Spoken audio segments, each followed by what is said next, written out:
Profilaxis antifúngica en el COVID. Madre mía. Esto es un tema que, como veréis, pues es verdad que, bueno, este esquema lo utilizamos todos los amiguitos, todos los amigos del hongo.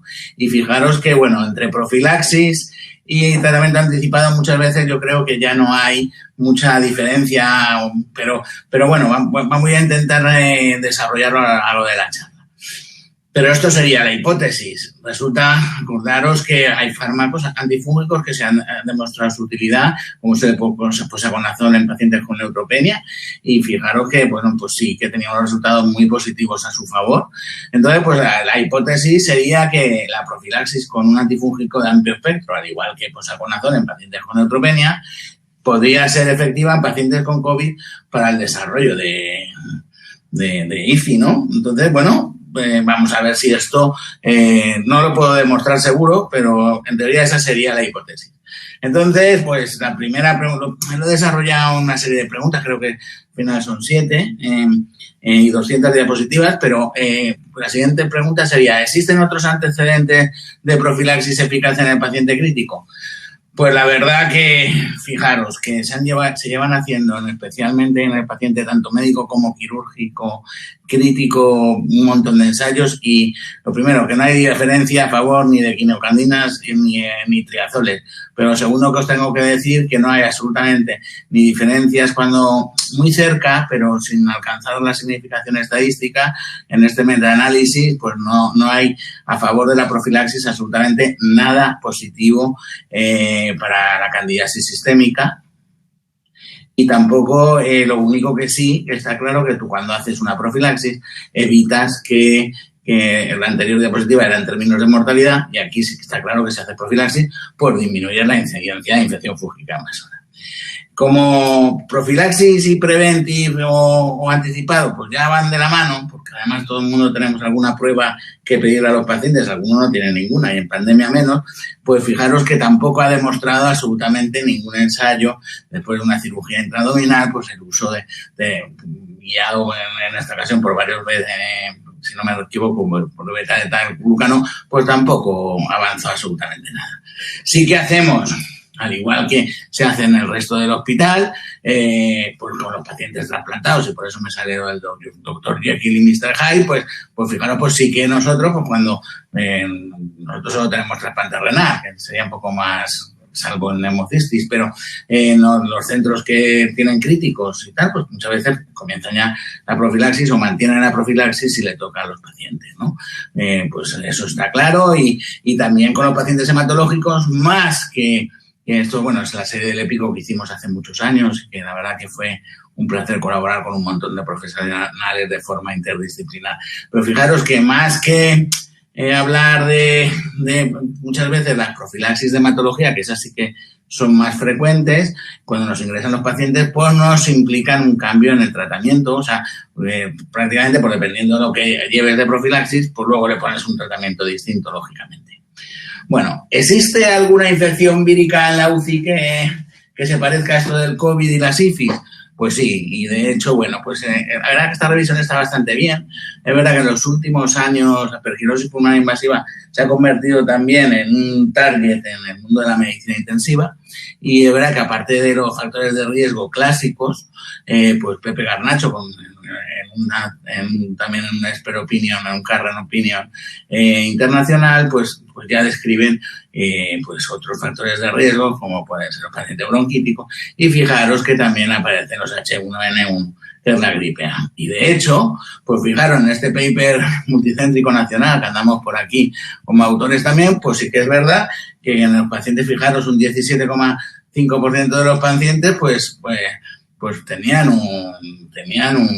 una infección por aspergilo. Bueno, al menos posible, ¿no? Pero bueno, el caso que bueno, pues implicó pues muchísimo esto, ¿no? Porque es verdad que los pacientes se morían, no se sabía cómo, y bueno, han habido más papers al respecto. Nacho Martínez es un gran experto internacional y muy buen compañero y amigo, y bueno, pues es verdad que la coinfección, pues por aspergillus, lógicamente, pues llevaba al traste a los pacientes con una clara mortalidad, y lógicamente sí que cuanto más inmunodeprimido estuvieras, o por ejemplo HIV, pues estaba más relacionado. Bueno, este paper yo creo que es el que va a hacer que os cuente mi primera reflexión y recomendación, que a lo mejor es escandalosa o no, como la mujer está de Late Night, ¿no? Pero fijaros que en el 20% de 432 pacientes con influenza, fijaros que se mueren el 51%, los pacientes con influenza, y solo el 28% los que no la tienen, ¿no? Y que parece que para desarrollar, pues los factores de riesgo son los de siempre, que seas hombre, bueno, y el uso de corticoides. Bueno, pues esto nos hace pensar y nos hace trabajar, y esto todavía no ha salido publicado, y no sé, es el documento de consenso de nuestra sociedad que me ha tocado a mí escribir esta parte, y entonces yo con un par, con calidad de evidencia baja y con recomendación fuerte a favor, pongo que se debe iniciar tratamiento antifúngico frente a Aspergillus de forma precoz, falta ahí en paciente en ventilación mecánica, ante la sospecha clínica, presencia de factores de riesgo, colonización y o mala evolución. Pues la verdad que es decir esto y es nada, pues no lo sé. Yo esto no sé si es profilaxis, porque todos los pacientes al tercer día con un distrés pues están malitos. No sé si preventive, pues no lo sé, si tiene factores de riesgo y alguna prueba que le hemos pedido. Pues, bueno, el caso que, como veis aquí abajo, y lo ponemos en el racional, la profilaxis antifúngica en estos pacientes podría ser una aproximación muy interesante, pero hasta el momento no hay evidencia que lo soporte. Entonces, luego, en las definiciones, porque claro, no es lo mismo a lo mejor el paciente hematológico que el paciente con la gripe, que el paciente con el COVID, que hasta ahora no he hablado de COVID y ya han gastado 5 minutos. Bueno, pues fijaros, sí que conocéis perfectamente los factores de riesgo asociados, bueno, y los criterios de la RTC, que también han cambiado últimamente, pero tenemos, pues eso, factores relacionados con el huésped, la inmunosupresión, entre ellos los nuevos fármacos que muchas veces en la SUCI no los tragamos porque no nos lo sabemos, las comorbilidades y el ambiente, claro, pues incluso hasta nuestras pobres mascotas, ¿no? Y bueno, fijaros, aquí traigo estas diapositivas, son también gentileza de Nacho Martínez Leche, que las compartimos, pero fijaros, pues eso, que hay un montón de fármacos que muchas veces no saben ni leerlos, por lo menos los intensivistas, que somos más primarios, pero buenos, y fijaros que, bueno, pues que lógicamente pues tienen riesgo de desarrollo de infección fúngica invasora. Pues yo sí lo del Ibrutinib sí que lo sabíamos, ¿no? Entonces, bueno, pues los criterios de siempre, de la RTC, los factores de riesgo, las características clínicas con radiología y la evidencia micológica. No voy a repasarlo. Sí que os pongo estas imágenes porque la verdad que salen en todos los libros, salen en todos los... Posiblemente en el paciente hematológico sí, pero en el paciente en la UCI o resulta que hacemos menos TAC porque está el paciente malísimo, no lo podemos trasladar, eso es otro problema, entonces a lo mejor las vemos menos y de hecho hay algún paper que dicen que se ven menos, clásicamente de hace años, y en el 2005 un CID creo que es, pero fijaros que sí que se habitan, el signo de la media luna, el signo del halo, bueno, vamos, que sí, que hay patrón radiológico, en la UCI lo vemos menos, ¿no?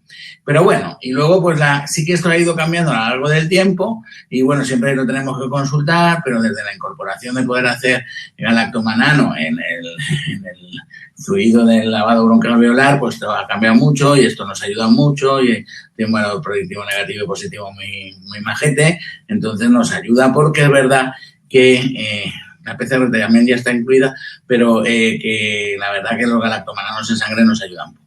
Sabéis que en el paciente crítico y como punto de entrada el cultivo en la muestra respiratoria de Aspergillus, pues también se hacen unos criterios muy parecidos en el cual pues también hay criterios clínicos, criterios radiológicos y criterios de factores de riesgo, ¿no? Entonces,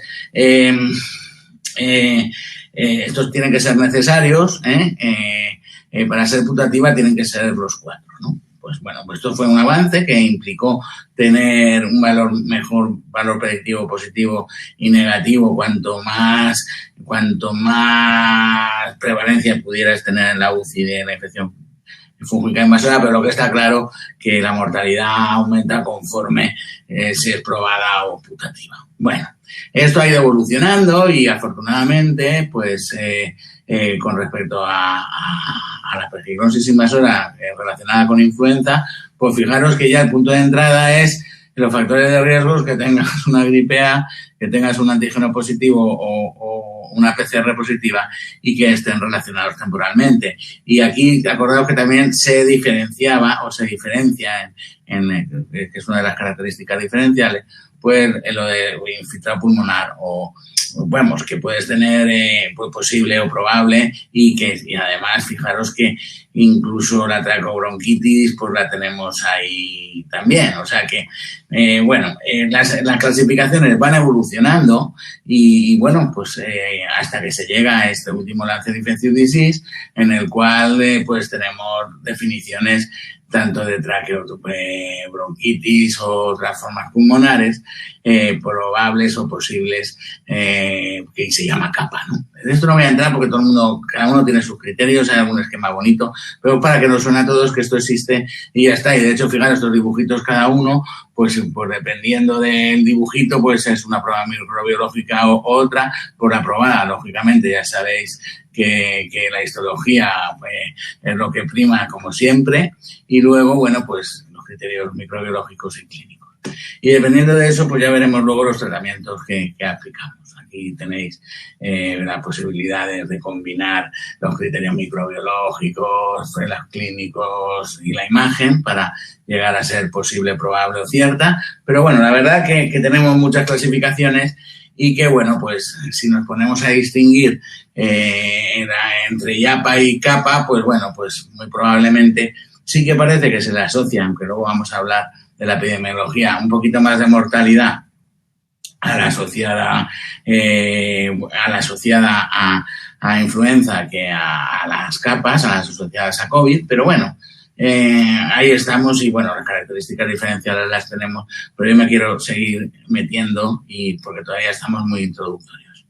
¿Alguna novedad en el diagnóstico? Bueno, pues voy a decir otra cosa que, bueno, es verdad que, fijaros, una cosa, cuando Aspergillus, esto lo hicimos ya hace unos cuantos años, en el año 2013, otro grupo nacional, un documento de consenso para las infecciones respiratorias fúngicas en el paciente crítico, pues fijaros, dice, usa un escáner. Vale, esto no sabemos si en el paciente crítico y mira los factores de riesgo, ¿no? No sabemos si en el paciente crítico lo del taco no, pero bueno, sí que he querido sacaros, pues eso, las mismas imágenes de ayer, que ojalá las pudiéramos ver en la UCI, pero es verdad, y gracias a la gentileza, entre otras, de Kierin Mar y de Carolina García Vidal en este artículo que está precioso, en Emerging Infectious Disease, pues fijaros que tenemos las mismas imágenes de pelotitas, cavitaciones, incluso algún signo del halo hay por ahí, pero fijaros que se asocian a esto tan guarrete, con perdón, que es pues las zonas de vídeo del lustrado de la infección, en este caso por coronavirus, que también es muy, muy clara. Con respecto a las muestras que necesitamos, pues prioritariamente, pues somos partidarios del lavado broncoalveolar. Luego sería minival, bueno, si tuvieras una biopsia, pero un distrés, hacer una biopsia es muy complicado. Entonces, hacerle un lavado broncoalveolar, si no, y luego se está introduciendo cada vez más y os traigo algún paper, alguna cosita que indica, pues que, bueno, pues porque a lo mejor un aspirador traqueal simplemente es muy fácil sacarlo. Lo que pasa es que yo creo, y también la literatura parece que lo demuestra o lo dice, que se asocia bastante más a colonización. Bueno, posibilidades de hacer cosas, pues en la literatura pues hay un montón, y a lo mejor en la fe también, o en los hospitales más grandes. Pero los que tenemos, bueno, nosotros no estamos mal, pero yo no sé qué posibilidades, cuánto ahora me gustaría que estamos en la sala y os diría que levanten la mano todos los que pueden hacer un beta-delta-glucano. Pues ya veremos que serían muy pocos, ¿no? Y en Val menos todavía, a lo mejor no lo sé. Pues fijaros que tenemos un montón de cosas que además nos dan un valor predictivo positivo y negativo muy alto. Los galactomananos, el lateral flow, que está por aquí, que es esto tan bonito, que Javi tiene bastante experiencia con ello y que, bueno, ha mejorado con respecto al VAL, al cultivo convencional, pues muy probablemente pues un poquito su sensibilidad y su especificidad, ¿vale? Entonces, bueno, ahí estamos. Es verdad que también se han creado, y yo creo que esto es una publicación de una de las revistas europeas de intensivos, pues que, y además jugando con las distintas clasificaciones, que las he contado antes, pues fijaros que bueno, yo las tengo que consultar, no me las sé todas estupendamente, pero fijaros que bueno, que el tener un point of care pues mejora y hace que tengas unas áreas bajo la curva cuando lo añades estupendamente con cualquiera de las clasificaciones de aspergilosis que tenemos vigentes.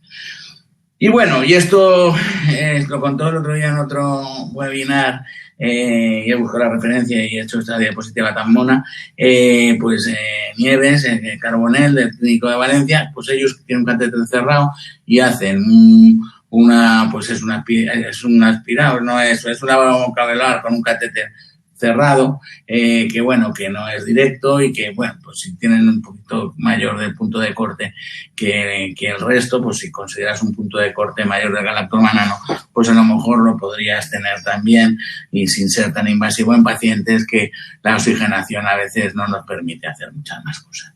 Voy a seguir. ¿Cuál es la epidemiología, impacto y pronóstico? Pues hombre, es verdad que cuando llueve, pues sabes, te mojas, ¿no? Y parece, o cuando el río suena, agua lleva. Y también, bueno, me gustan mucho estos esquemas también de este artículo de revisión que añaden 20 casos de Kierin Mar y de Carlos García Vidal, porque sabemos que podemos tener una traqueobronquitis, que podemos tener una neumonía aspergilar o una neumonía de enterobacteriana por obstrucción bronquial, por los aspergillus, ¿no? Es verdad que conforme empezó a aparecer la pandemia, pues empezaron a reportarse cada vez más casos.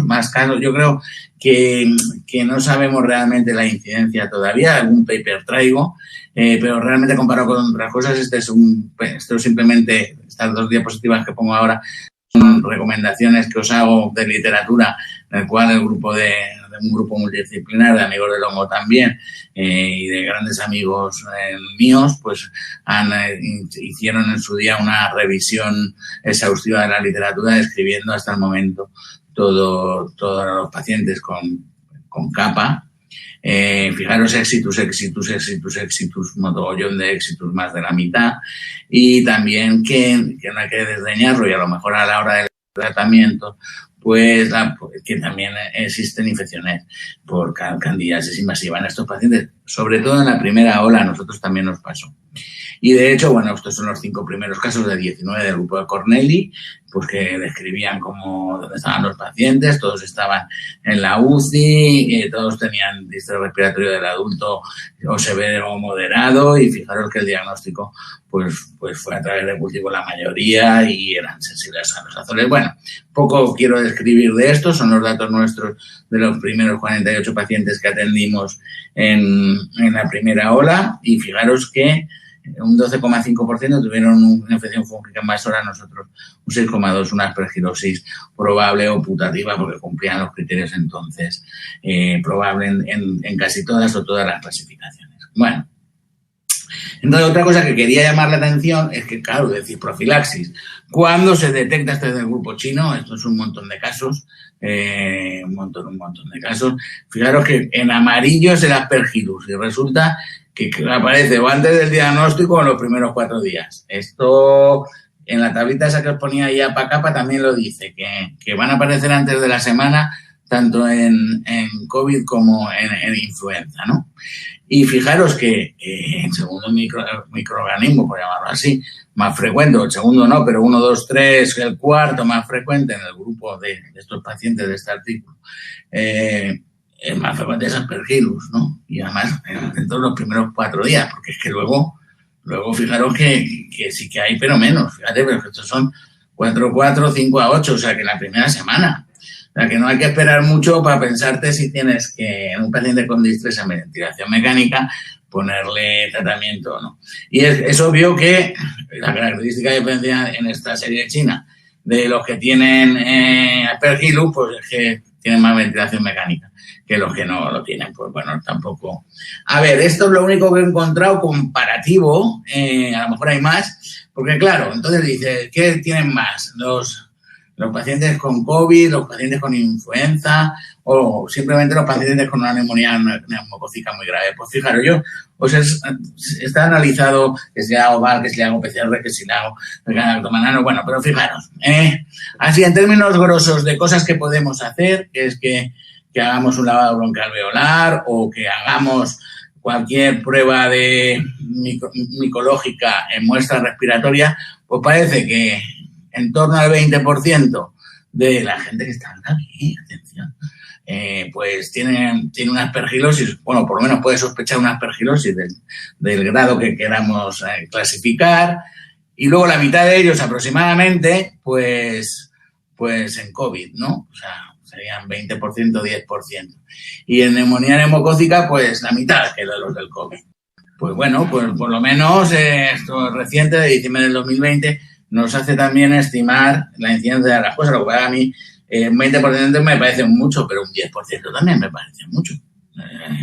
Entonces, fijaros, otro paper, epidemiología, pues lógicamente los que son capas positivos se mueren más que los capas negativos. O sea, vamos, que tengan una clasificación de probable.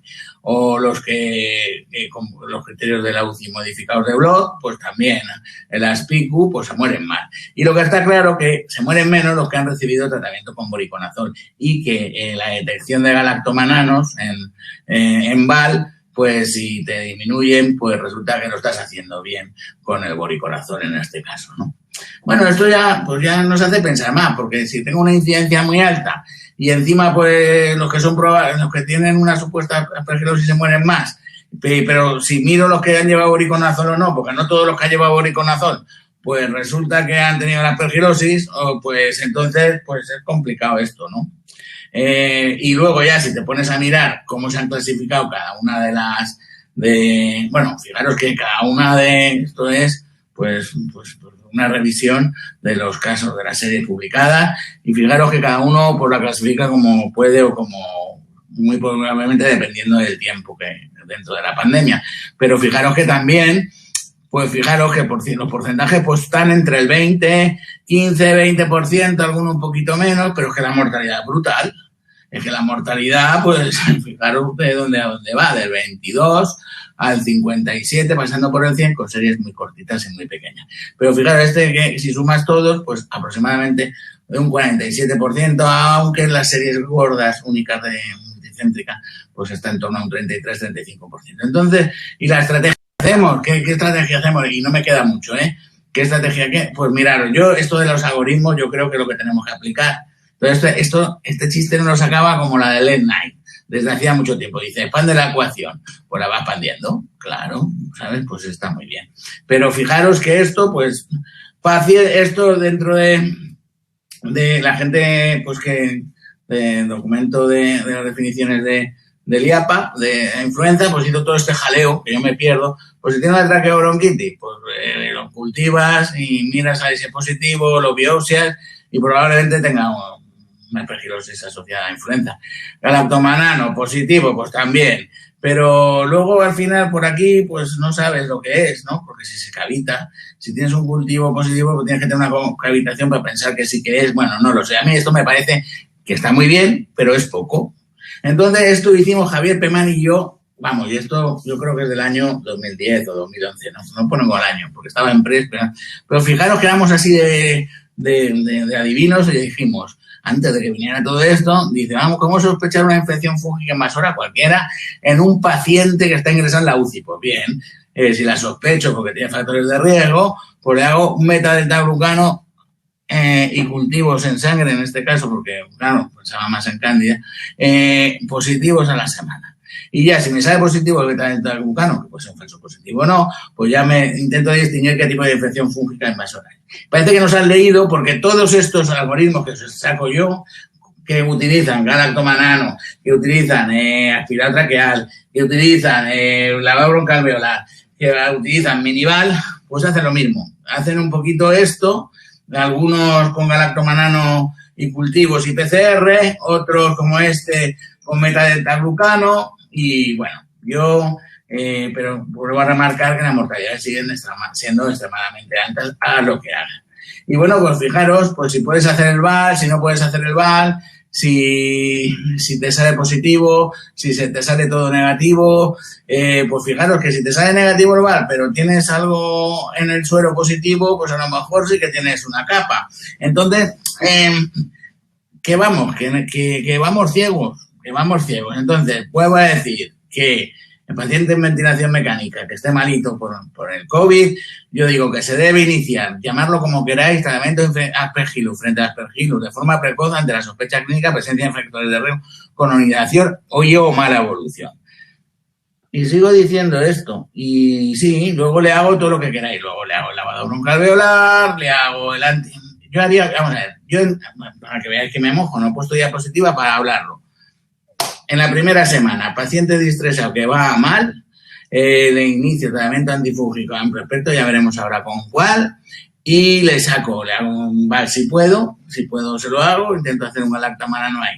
Que me sale positivo, premio, bombón, que me sale negativo, pues ya veremos, porque si me sale negativo el VAL, vale, pero si me sale negativo el aspirado traqueal, que a lo mejor también lo he mandado porque no he podido sacar otra cosa, pues a lo mejor no me lo creo. Sí que creo que beta-deltaglucano tendría un gran papel aquí, sobre todo cuando saliera negativo. Entonces yo con las dos cosas suspendería el tratamiento, pero si no, seguiría. Lo siento, el otro día hice la perquisis de un paciente que pidió la familia, no creo que sea para denunciarnos, pero bueno, y tal, que desgraciadamente me encontré en el sobre de la historia clínica, que ya ahora ya es electrónica, que los cultivos habían sido positivos en el lavado broncoalveolar para aspergillus. Y ese no llevó tratamiento antifúngico, pues porque no lo llevó, porque pensábamos que era otra cosa, porque tenía un cultivo bacteriano positivo.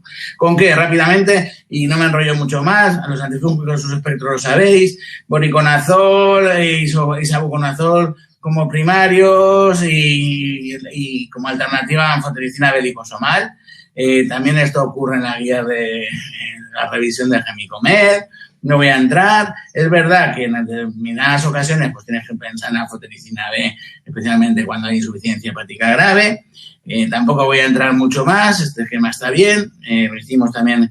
Y nosotros hemos hecho recientemente uno para la UCI, Javier Emilio Maseda y yo, en el cual también pues pensamos en anfotericina B liposomal en determinadas circunstancias, como es en Candida auris, en tipo glavata, no sé, que bueno, pues esto es porque sepáis que va a salir el paper publicado, y que también tenemos que pensar que un 7,4% según una última serie española, de los aislados de aspergillus en nuestro país, pues son resistentes a los azoles. Entonces, pues aquí, pero bueno, es que ahora os pongo la última sorpresa, es que yo recientemente, en febrero del año 2021, pues resulta que ahora poxaconazol también se puede utilizar porque es exactamente, es no inferior a voriconazol para tratamiento primario de aspergilosis invasora, o sea que se tendrá que meter en la guía o para que la guía va más tarde. Y no solo eso, sino que fijaros, aunque no alcanza estadísticamente significativo ni la diferencia, pero bueno, pues una mortalidad de 42 días en teoría un poquito menos. Bueno, pues eso es otra opción más, ¿no? Poxaconazol tiene la experiencia de otras profilaxis y no digo más, sino que fijaros, ¿por qué os pongo esta es la última diapositiva? Esta película se llama Esencia de Mujer, este señor es un amargado, un ciego, pobrecito mío, que es general del ejército, pero el tío pues ha sido un dandy toda su vida y ha tenido una formación muy amplia y está ciego, como nosotros estamos ciegos con esta enfermedad. O sea, nosotros, la infección fúngica en el paciente COVID vas palpando. Pero te aseguro que si sabes bailar el tango, da igual que seas ciego o no. Muchas gracias y buenas tardes. Espero no haberme enrollado mucho. Bueno, casi me he enrollado 25 por ahí. Gracias. Muchas gracias, Rafa, por tu revisión, que ha sido fantástica y a mí me deja muchas preguntas. Supongo que al público también, así que por favor os recordamos que vayáis poniendo vuestras preguntas para el debate final que tendremos. Y no sé si quieres, Javier, añadir algo. Sí, simplemente agradecerte, Rafa, la libertad con que has hablado desde el corazón, sobre todo desde la experiencia, y has levantado muchas banderas que a algunos a lo mejor les puede haber incluso sorprendido, ¿no? Pero yo creo que ahí está la experiencia, que es al final la que nos ayuda o nos ilumina a la hora de tomar decisiones en la práctica clínica. Yo creo que luego lo veremos en el coloquio, pero que has abierto muchas puertas que vamos a intentar circular por ellas a ver qué nos da de sí. Gracias otra vez y seguimos. Ana. Muchas gracias, Rafa. Pues nada, ahora para mí es un placer presentaros a nuestro siguiente ponente. Hemos hecho un poco de cambio en el programa y ahora va a hablarnos Andrés Novo del Servicio de Hematología del Hospital Son Espases de Palma. Y Andrés nos va a hablar de los factores de riesgo de infección vírica y fúngica en el paciente oncohematológico. Muchas gracias, Andrés, por aceptar la invitación y por estar aquí con nosotros. Estamos deseando escucharte. Hola, muchas gracias. Gracias sobre todo a los moderadores porque me han invitado a poder participar.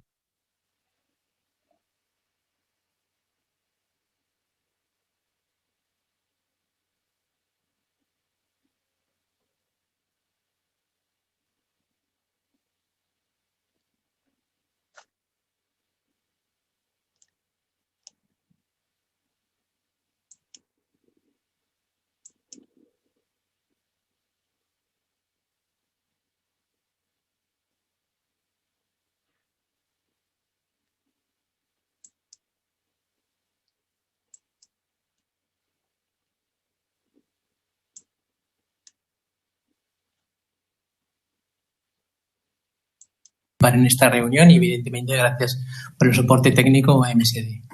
Bueno, mi charla me temo que no va a ser demasiado provocativa porque mi tema son los factores de riesgo de infección.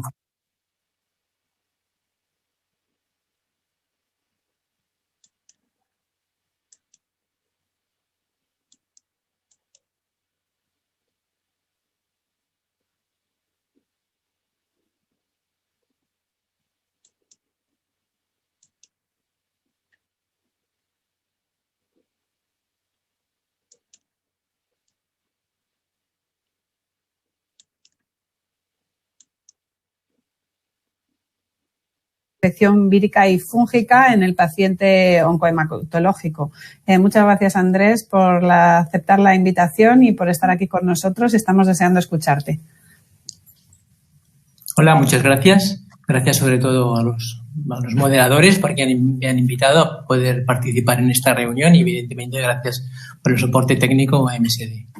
Bueno, mi charla me temo que no va a ser demasiado provocativa porque mi tema son los factores de riesgo de infección fúngica, básicamente también algo vírica en el paciente oncohematológico. Ya me imaginaba que esta sesión podía convertirse en un monólogo sobre el COVID, por lo que yo hablaré muy poquito del COVID. Bueno, nosotros los hematólogos, a lo largo de estos años, hemos tenido una explosión de medicaciones nuevas, pero afortunada o desafortunadamente, lo que son los factores de riesgo de la infección fúngica no han variado demasiado.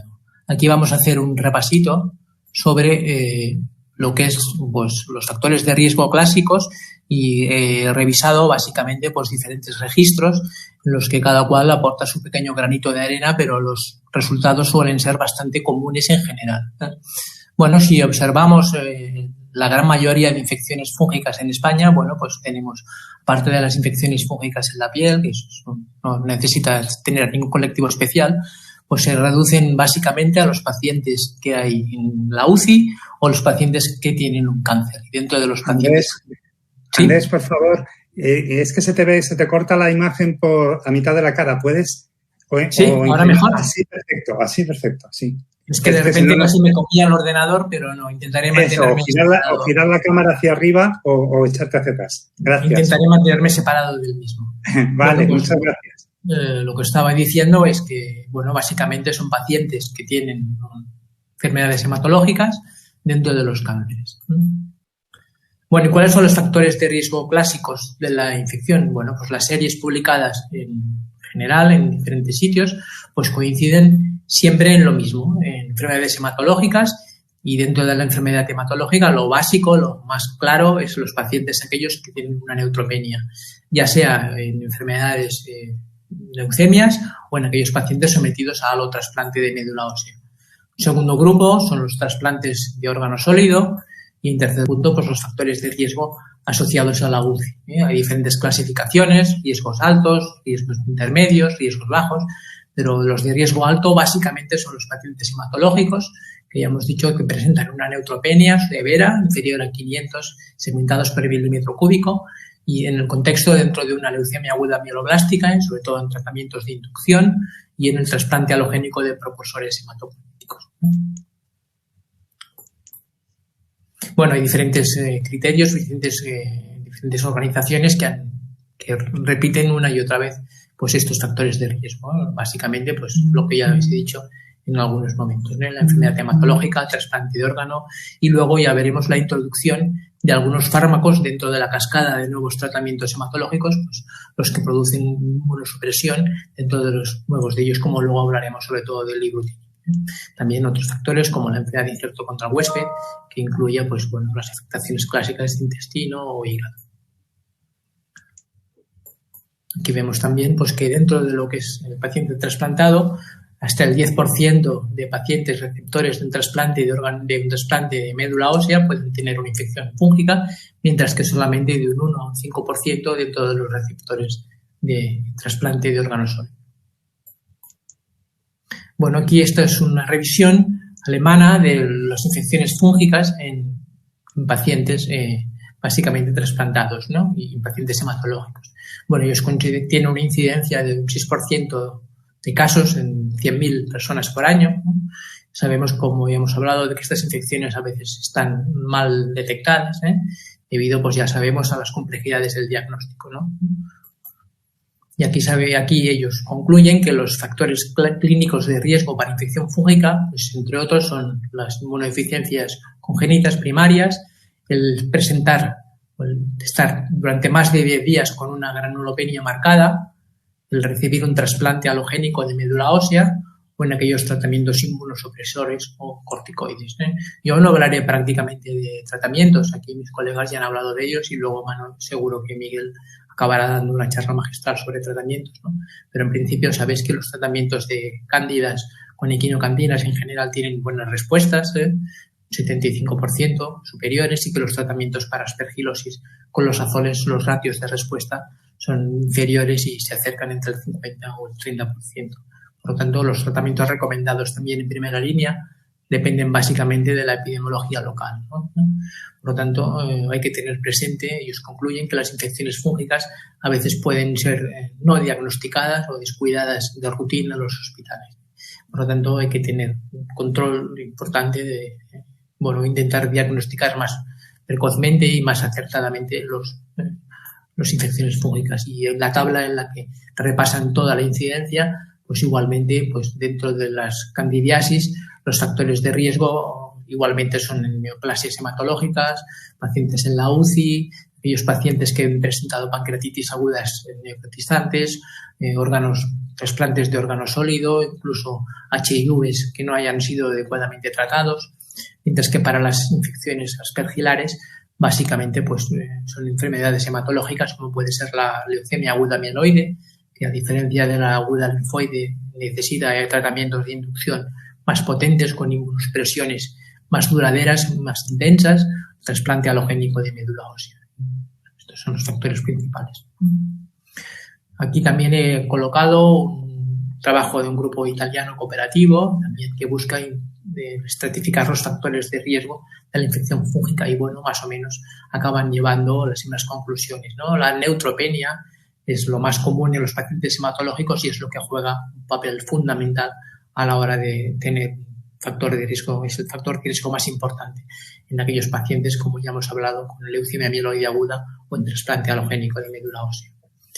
Igualmente, este grupo de pediatras japoneses también intentan encontrar factores de riesgo para infección fúngica en niños o adolescentes con enfermedades malignas, hematológicas, y ya habían descrito la presencia de la enfermedad leucemia aguda mieloide, especialmente recurrente, y en aquellos pacientes de más de 10 años de edad. En el análisis que hacen univariante, que se añade también en el estudio multivariante, pues esas tres características son las que siguen saliendo, ¿no? Factores de riesgo, pues leucemia mieloide aguda, la enfermedad recurrente, la presencia del trasplante de médula ósea alogénico y ser mayor de 9 años de edad. Aquí he querido colocar también, reseñar este trabajo de nuestros colegas valencianos, que la presencia de una infección pulmonar viral previa en trasplantes de médula ósea pueden suponer un aumento en la incidencia posterior de IFIS. Y la conclusión es que aquellos pacientes trasplantados que han sido acondicionados especialmente con ATG y que han recibido tratamientos con corticosterapia, pues pueden tener una incidencia mucho más elevada de infección fúngica, que por lo tanto deberían tener una monitorización más exclusiva y más delicada para intentar detección de infecciones fúngicas precoces. Bueno, yo creo que este es el estudio más importante a nivel español, el estudio Delphi, en el que se analizan muy detalladamente los factores claves de riesgo de infección fúngica en pacientes hematológicos. Este estudio se realizó hace como 5 o 6 años, y colaboramos la mayor parte de hematólogos españoles en los que aportamos nuestras características, nuestra experiencia para definir cuáles eran las características principales que hacían que un paciente pudiera tener o no una infección fúngica. Y se analizaron 3 grupos diferentes de patologías.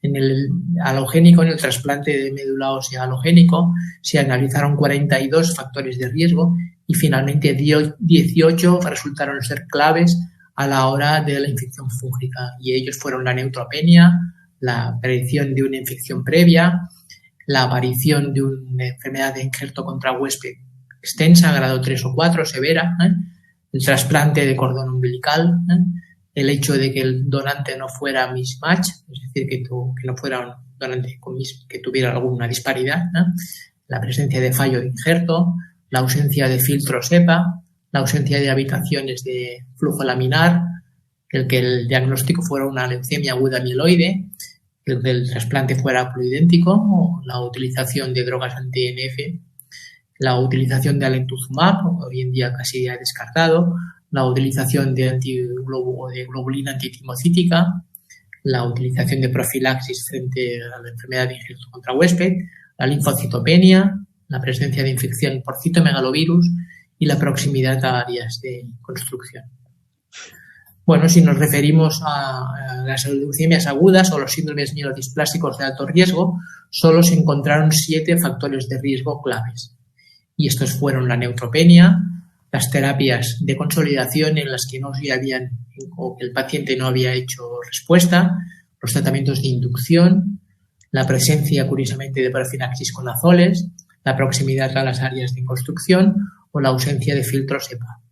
Bueno, y la infección por IFIS en linfomas o linfomas múltiples, solamente, mieloma múltiple, solo encontró 5 factores claves, que fueron el uso de esteroides, la neutropenia, la enfermedad progresiva, las terapias anti-52 y la proximidad a las áreas de construcción. Bueno, por lo tanto, el método Delphi, pues sabemos que es un método útil para la clasificación y estratificación de factores de riesgo en pacientes hematológicos.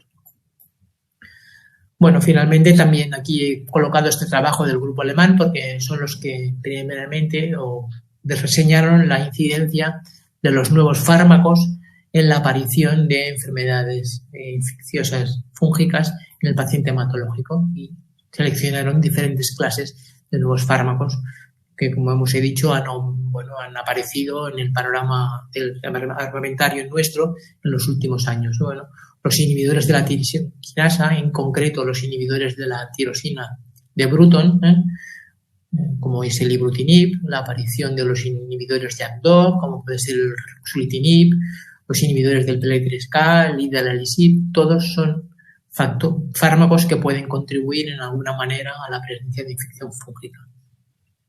Segundo grupo de fármacos son los inhibidores checkpoint, los inhibidores del PDL1, con una inmunosupresión muy severa de las células T citotóxicas.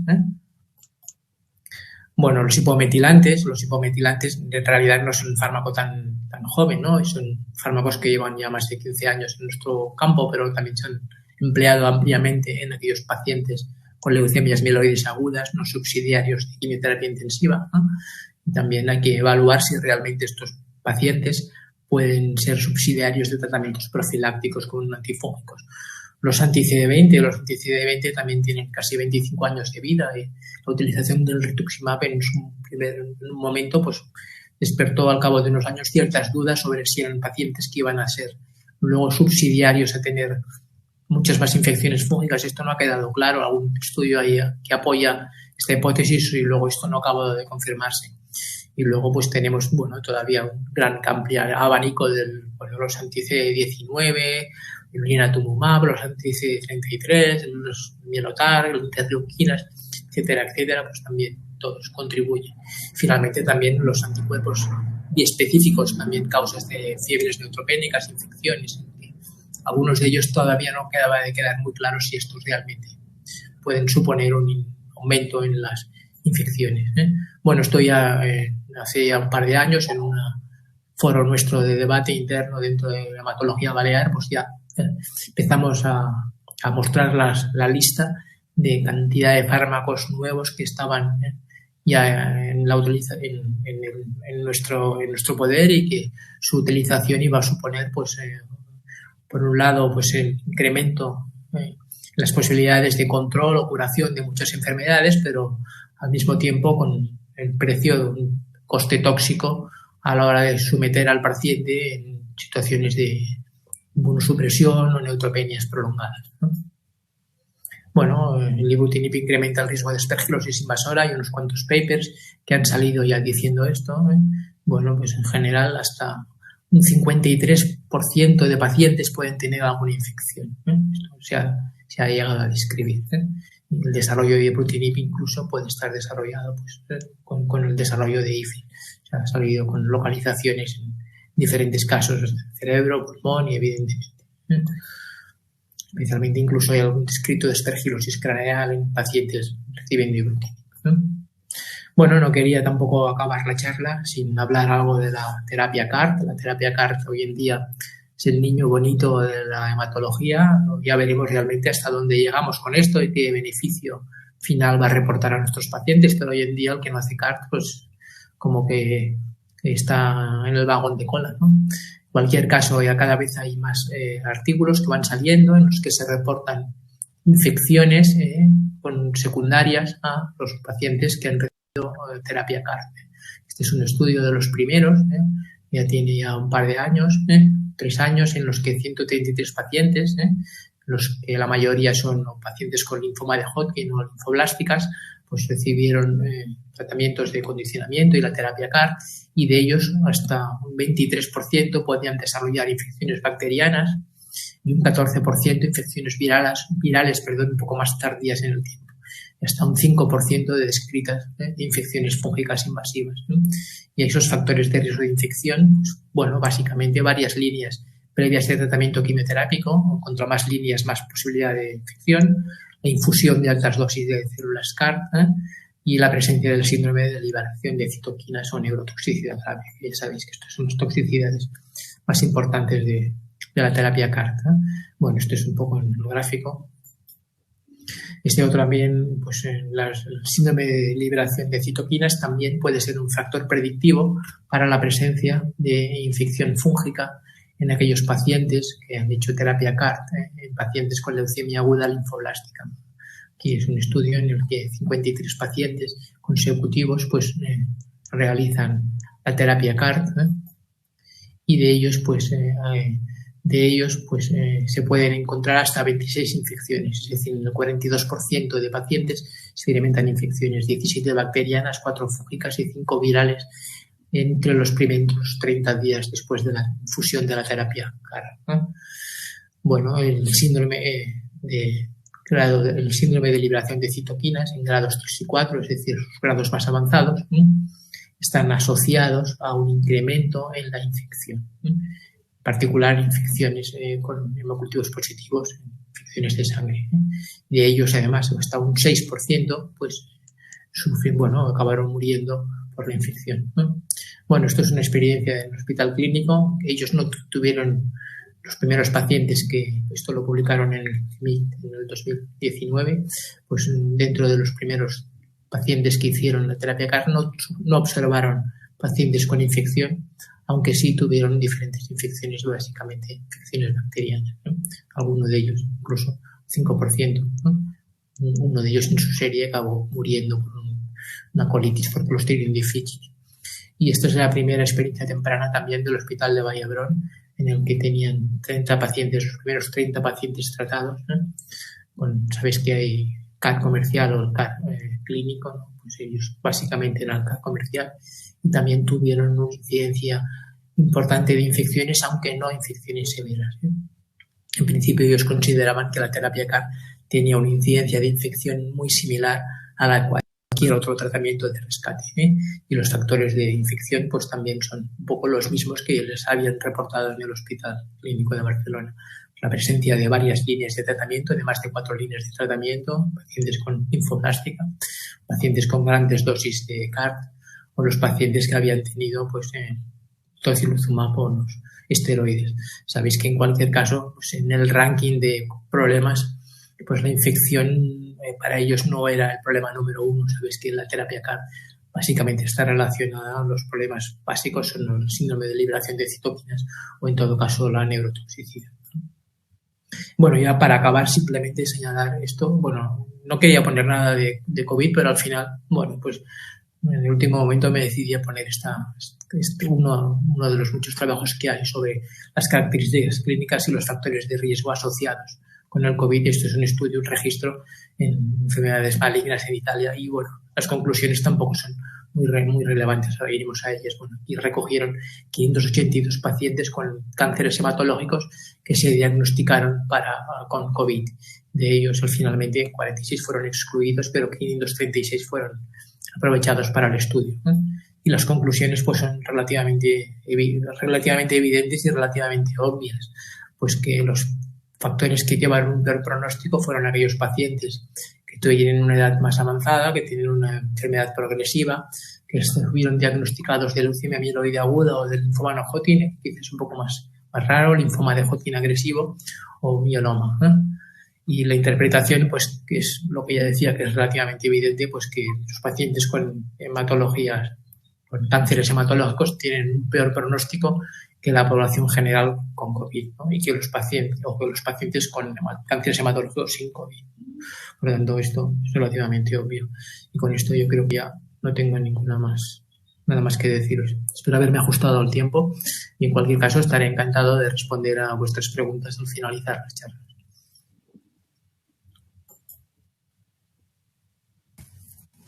Pues muchísimas gracias, Andrés, por este repaso que nos has hecho por los factores de riesgo y haber analizado tanta literatura que la verdad es que es de agradecer. Yo supongo que también habrá muchas preguntas sobre este tema que es bastante interesante, sobre todo en los nuevos huéspedes. Y nada, ya eso, emplazamos al turno de preguntas para iniciar el debate y que entre todos podamos seguir aprendiendo contigo. De nuevo agradecerte tu presentación y tu tiempo porque creo que ha sido muy interesante. Javier. Sí, estoy totalmente de acuerdo contigo, Ana. Andrés, actualizado toda esa lista, yo no diría casi interminable, pero sí larga, de factores de riesgo del paciente hematológico. Bueno, yo diría que interminable, ¿eh? Es decir, que somos incapaces incluso de aprendernos, ¿no? Sí, porque los hematólogos, la mayoría de nosotros nos dedicamos a un campo y los de nuestro campo todavía, pero incluso esos, ¿no? Pero sí, imposible, ¿eh? Pero sí que es larga, sí. Y luego lo comentaremos en la discusión, si quieres un poco con más detalle algunas de ellas. Perfecto. Ahora damos paso ya al tercer ponente, que es el doctor Miguel Salaver. Miguel Salaver es el jefe de la unidad de enfermedades infecciosas del Hospital Universitario La Fe, un experto en enfermedad infecciosa y también, pues, yo creo que es un enamorado de la enfermedad fúngica invasora. Somos grandes amigos, hemos vivido muchas batallas, con casi todas con final feliz. Y ahora y esta vez le hemos invitado a que nos haga este repaso tan peculiar y personalizado que hace Miguel, en este caso en el mundo de la profilaxis. Entonces, tuyo es el micrófono, Miguel, y estaremos muy atentos a lo que digas. Pues muchas gracias, Javier. Gracias también, Ana. Un placer estar aquí bajo el paraguas, la cobertura, la invitación tan amable de la Fundación Mycelium, de la Asociación Española de Micología. Y si estoy enamorado y me gustan los hongos y amo la micología, pues es en gran parte a ti, Javier, porque no dejo de recordar que fui residente tuyo hace ya unos cuantos añitos. Bueno, mi planteamiento es que tengo que hablar del impacto que tiene en la práctica clínica diaria, en la arena clínica, estas profilaxis nuevas y las antiguas frente a los hongos, estas profilaxis antifúngicas que ha hablado Rafa Zaragoza y que ha comentado también, no solo, incluso en el mundo oncomatológico, el doctor Andrés Novo. Bueno, con todo eso, y perdonad si me remito a lo mejor a información ya antigua sobre qué estrategia convenía realizar, y este esquema es de todos bien conocido, tiene más de 15 años, sobre si entrábamos en una estrategia profilaxis o un tratamiento dirigido en el otro lado de lo que serían los círculos, cuando ya está diagnosticada la infección fúngica invasora, de manera probada o probable, y en medio teníamos unas estrategias que podríamos decir que serían pues incluso tratamiento pre-ENCID, extrapolando lo del CMV, o tratamiento empírico, que yo en definitiva resumiría como el tratamiento lo más precoz posible, bien basado en que ya empieza a haber síntomas o semiología clínica, o bien antes de esto, cuando hay algunos biomarcadores o marcadores subrogados que son relevantes. Pero la profilaxis antifúngica no es más que uno de los niveles o puntos de actuación para prevenir la enfermedad fúngica invasora. Debe ir articulado con muchas más cosas, como el control del entorno ambiental, ¿no? De la exposición, sea en el hospital o fuera del mismo, saber estratificar, y se han puesto aquí también en el listado los factores de riesgo y, desde luego, pues cómo se protege a los enfermos de tener ese tipo de exposición o cómo minimizarla. En ese enfoque, ya en el año 2008, hace ya 13 años, pues unos de los que estamos hoy aquí comentando, hablando y reflexionando, pues Rafa Zaragoza, Javier y muchos otros compañeros, intentamos aplicar estas estrategias en diferentes grupos de enfermos, paciente crítico, el hematológico. La diferenciación particular entre el trasplante órgano sólido pulmonar y no pulmonar, dado que el pulmón se parece en cierta manera en algunos aspectos de depleción linfocitaria, de alteración inmunológica, de inmunosupresión, incluso a la alotrasplante. Hicimos unos esquemas, unas reflexiones, un artículo que creo que fue muy referido en sus tiempos y aún hoy, y se nos quedó quizás en ese momento, y después lo hemos visto con los años, la necesidad de añadir pues otras poblaciones, como puede haber sido el ambiente pediátrico, o como pueden ser ahora, y lo han mentado Rafa y Andrés, un montón, una lista, esta sí que es interminable, de terapias biológicas, terapias antidiana, ya sea en el mundo de las enfermedades inmunomediadas para evitar la hiperinflamación, o en el mundo oncomatológico con múltiples dianas. Simplemente, y estas diapositivas es para haceros el panorama, lo que es ese paisaje enorme de dianas, como vais a ver, de targets, donde vamos a actuar sobre, ya sea TNF, antiinterleuquina 6, las 17-23, los análogos o inhibidores de la interleuquina 1, los inhibidores de la janusquinasa. Es decir, veis un montón de familias, un montón de moléculas, sin olvidar, por ejemplo, los anti-CD20 con rituximab. Señalaré algunos porque sí que tienen hoy importancia en el mundo de la enfermedad fúngica invasiva. Estos pacientes con moléculas antidiana, con fármacos biológicos, monoclonales, pues cumplen la máxima de Heeman. Tienen derecho, desafortunadamente para ellos, a tener más de una enfermedad infecciosa, incluso, ya sea comunitaria, nosocomial y, sobre todo, oportunistas, bien por reactivación de las latentes o porque son novo o primoinfecciones. Y debemos intervenir aquí con vacunas, con profilaxis, cultivos de vigilancia. No se debe olvidar pues la profilaxis de la hepatitis B o el cotrimoxazol, que tanto ayuda en neumocistis, pero también a veces para nocardia o para salmonela o para otros microorganismos. Y a esto añadirnos hoy las enfermedades infecciosas emergentes que pueden tener estos pacientes, que mejoran su calidad de vida y pueden viajar, ya hay emigrantes o viajeros o gente que trabaja en otros sitios. Y este factor geográfico para mí hoy tiene gran importancia, porque podemos tener infecciones fúngicas dependiendo de dónde vive o procede el del planeta donde viene el enfermo. Y bueno, pues el VIH característico con muy pocos CD4, menos de 50, podría tener esa talaromicosis, es decir, la infección por el antiguo Penicillium marnefei. O puedes tener criptococo o histoplasma si vienes de Sudamérica, o paracoccidio, o estás en Europa y es lo típico, pues puede ser un criptococo o aspergillus. Y el otro día aprendí que en África, incluso en Sudáfrica sobre todo, hay una enfermedad muy parecida a la histoplasmosis y a la talaromicosis, y por lo tanto, en definitiva, con facilidad para confundirse con la tuberculosis, que que es la emercomicosis africana. O sea que, desde luego, hay esas micosis un poco endémicas, autóctonas, pero que hoy están distribuidas en todo el planeta por esta aldea global en la que vivimos. Ya han comentado Rafa y Andrés algunos aspectos. Yo creo que hay asociaciones clave bien establecidas entre algunos agentes biológicos e infecciones determinadas, y no todos producen infección fúngica, pero fijaros como el clásico alentuzumab, que quizás hoy menos utilizado en el mundo del trasplante y en un combatológico, pero ojo, sí que es utilizado en la esclerosis múltiple como una de las líneas de tratamiento, y se vio relacionado ya en su momento, hace más de una década, con neumocistis, con criptococo. Casi el paciente olía la alentuzumab y tenía reactivación de CMV, también respondía favorablemente, pero fijaros cómo se ha aumentado ahora esta ibrutinib, este inhibidor de la tirosinquinasa de Bruton, cómo produce esas formas neurológicas o atípicas de infección fúngica invasora, a veces muy agresivas, a veces incluso inesperadas en el tiempo. Por lo tanto, no olvidemos que hay un hongo levodoiforme que se llama neumocistis, que quizás es más frecuente que los otros y no debe, digamos, olvidársenos, pero también hay enfermedades muy concretas que van a producir este tipo de infección fúngica. Por ejemplo, es de menor relevancia, pero molesta, inquieta para el paciente, le empeora su calidad de vida. Los pacientes con psoriasis, por ejemplo, que reciben inhibidores de la interleuquina 17 como secukinumab y tienen candidiasis cutánea. Redmea lo que sería el déficit genético de esta vía o de esta interleuquina. También con menos, digamos, intensidad puede haber este riesgo de candidiasis cutánea con el prodalumab o el ixekizumab.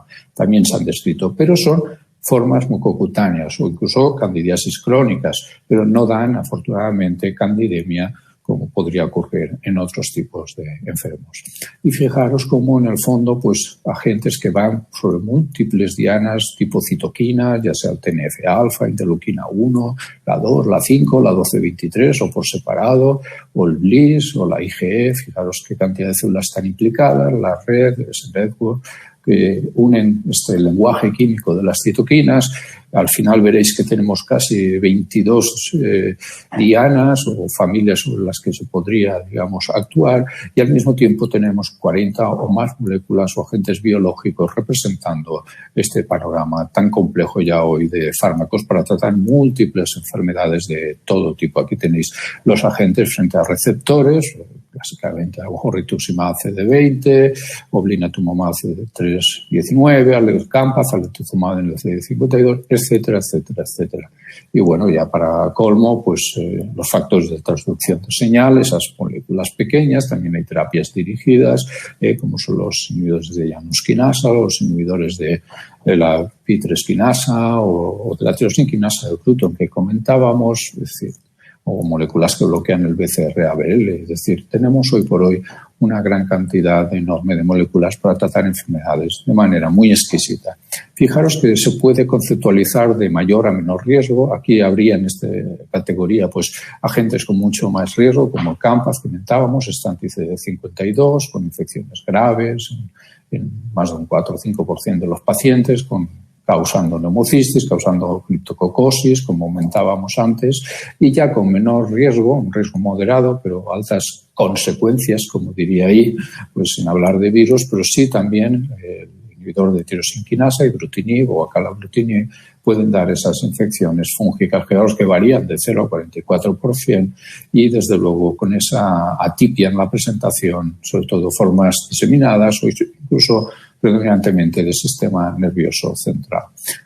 Bueno, todos hemos estratificado esto en diferentes manuales, libros, revistas, publicaciones, pues hemos hablado, y aquí simplemente lo resalto, como ibrutinib y la familia pues tienen un riesgo moderado alto de IFI. Este es el manual del doctor Sanz y Enrique Carreras, el capítulo que tuve el lujo de escribir con la doctora Montse Rovira. Bueno, pues sabemos que hay aspergilosis, contropismo neurológico. Hay también riesgo moderado de hemocitis giroveci, por ejemplo, los inhibidores de la fosfatidilinosinquinasa, pues como idelalisib o elemento de la misma familia tiene un riesgo alto de neumocistis giroveci.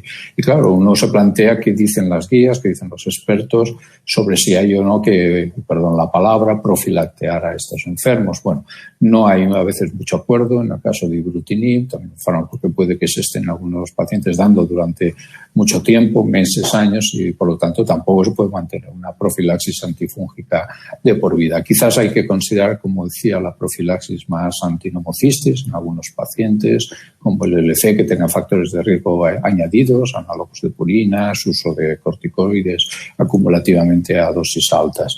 Bueno, en el caso de lo que sería Idelalisib, profilaxis antineumocitis se considera hoy importante porque es uno de los fármacos con más riesgo de provocar la aparición de neumocistosis, de nuevo o bien de nueva infección o incluso de reactivación, y desde luego pues esto debe darse al menos un tiempo que puede ir de 2 a 6 meses, también dependiendo de los otros factores adicionales de riesgo de inmunosupresión. Y desde luego si miramos niveles de llanosquinasa, ruxolitinib, también utilizado en el caso de Leitch, refractario, o inhibidores de checkpoint, bueno, pues también vemos que hay unos riesgos moderados altos de neumocistis giroveci que obligan a la profilaxis del mismo, que en principio pues sería bastante asequible y fácil con cotrimoxazol.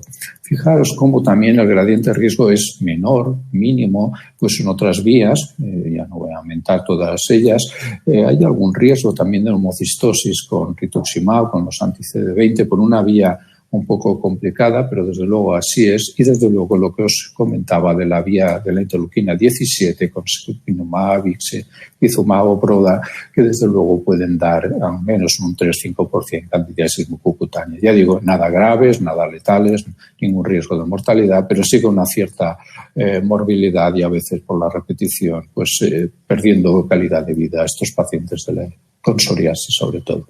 Y también tan importante como quién causa riesgo, quiénes son los que no tienen ningún riesgo o un mínimo incremento del riesgo de infección. Y hoy por hoy, al menos para infección fúngica, pues ni anakinra ni fármacos como canakinumab para inhibir o antagonizar el receptor de la 1, el ustekinumab y otros de la interleuquina 12-23, los de bloquean la 5, o malizumab en la IgE, dupilumab, ipilimumab. Es decir, los fármacos inhibidores de checkpoint pues no vemos que tengan ese riesgo importante de provocar infección fúngica invasora. Bueno, hay unos emparejamientos que sí que creo que en esta diapositiva puede ser didáctico retener en el mundo de la IFI. Convendría, pues, por lo tanto, establecerlos de manera ahí un poco sinérgica, mimética, para no olvidar. Y bueno, pues criptococo, neumocistis cándida son típicos de anti-TNFs también, de corticoides, neumocistosis y criptococosis, fludarabina, análogos de las purinas. Ya hemos hablado de los riesgos del anti-CD52 por antonomasia, que es alemtuzumab, con aspergillus, criptococo, neumocistis. Rituximab puede tener un cierto riesgo de neumocistis, igual que puede reactivar la PML por JC o la hepatitis B. No hay riesgo de infección fúngica con los anti-alfa-4 integrinas y sí que es importante esa candidiasis mucocutánea, levaduras con los inhibidores de la 17 o 17A.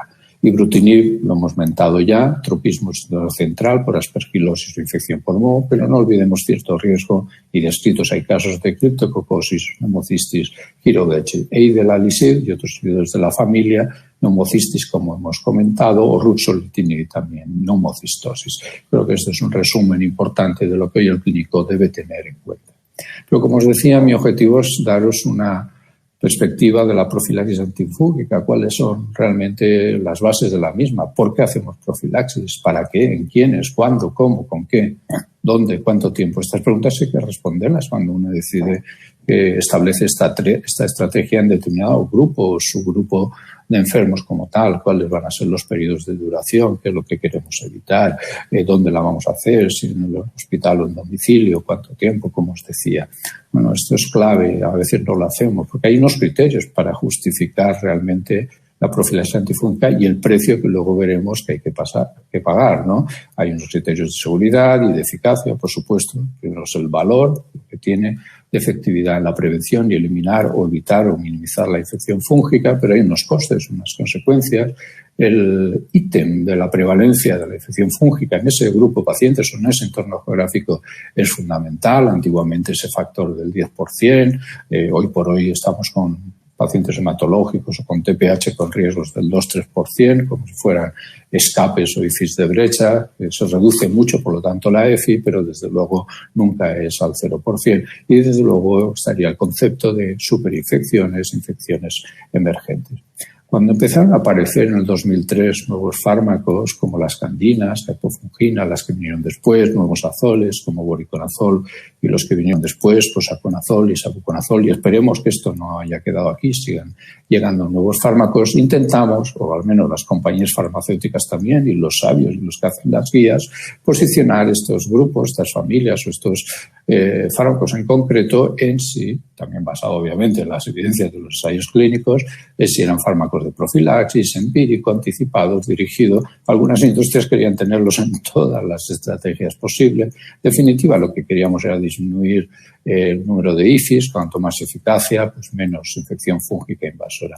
Mi conclusión fue que la mejor profilaxis era el mejor tratamiento, llegados estos nuevos fármacos con su perfil de eficacia y, en cierta manera, de seguridad que discutiremos. Y lo demás, a partir de aquí, son rescates. Y lo demás, a partir de aquí, lo llamáis IFI de brecha, como prefiráis comentarlo. Pero yo creo que esto es importante porque a partir del 2000 y poco se produjo un cambio muy relevante en lo que era la estrategia en general de profilaxis. De hecho, ahora este reciente artículo, como decía, el paciente de trasplante pulmonar es muy similar, pues establece, este es el grupo de Said Hussain, ahora en Toronto, en Canadá, bueno, pues hay una profilaxis universal, podemos hacer una profilaxis muy dirigida a los que tienen más riesgo, o una estrategia anticipada con los biomarcadores subrogados, en este caso fúngicos, y cuando más tengamos mejor.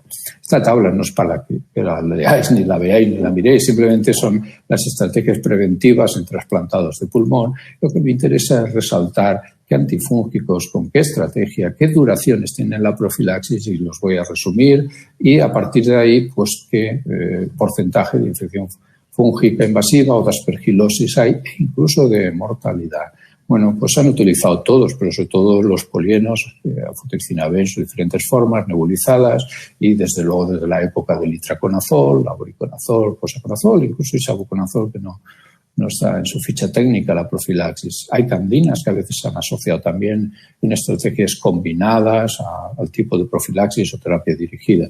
Claro que la duración es de 6 semanas a 6 meses y algunos hasta de por vida, sobre todo en las nebulizaciones. Con eso hay unas tasas variables, según os resumo, que eran 3 páginas de tabla, Y bueno, pues esto quedaría entre un 2 y un 35% de infección fúngica, entre un 1 y un 23% de aspergilosis invasora. Fijaros que se describen entre un 2 y un 30% de colonizaciones y mortalidades amplias, también dependiendo de la serie, del número y del lugar, pero entre el 3 y el 50% debidas a la infección fúngica. Esto me hace pensar que para indicar una profilaxis deberíamos tener unas consideraciones previas a favor o en contra de la misma. Es decir, la complicación, la infección fúngica que intentamos prevenir, tiene fácil tratamiento. Bueno, depende de la precocidad, ¿no? ¿Es una complicación grave? Pues me temo que sí. ¿La profilaxis tiene efectos adversos? Hombre, pues algunas sí, más que otras.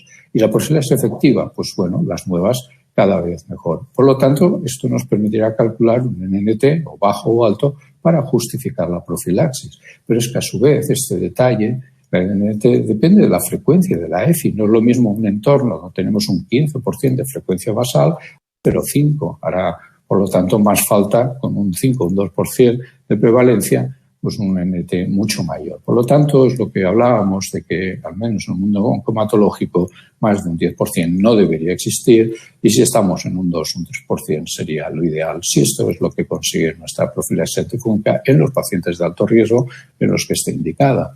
Pero claro, los antifúngicos pues tienen su peaje, tienen sus riesgos, tienen su toxicidad, interacciones farmacológicas, y no existe un fármaco que sea el santo grial en eficacia, en espectro, en perfil de seguridad, en tener un switch, un cambio intravenoso oral, que tenga pocas interacciones, ya no digamos los temas de costes o de precios como tal.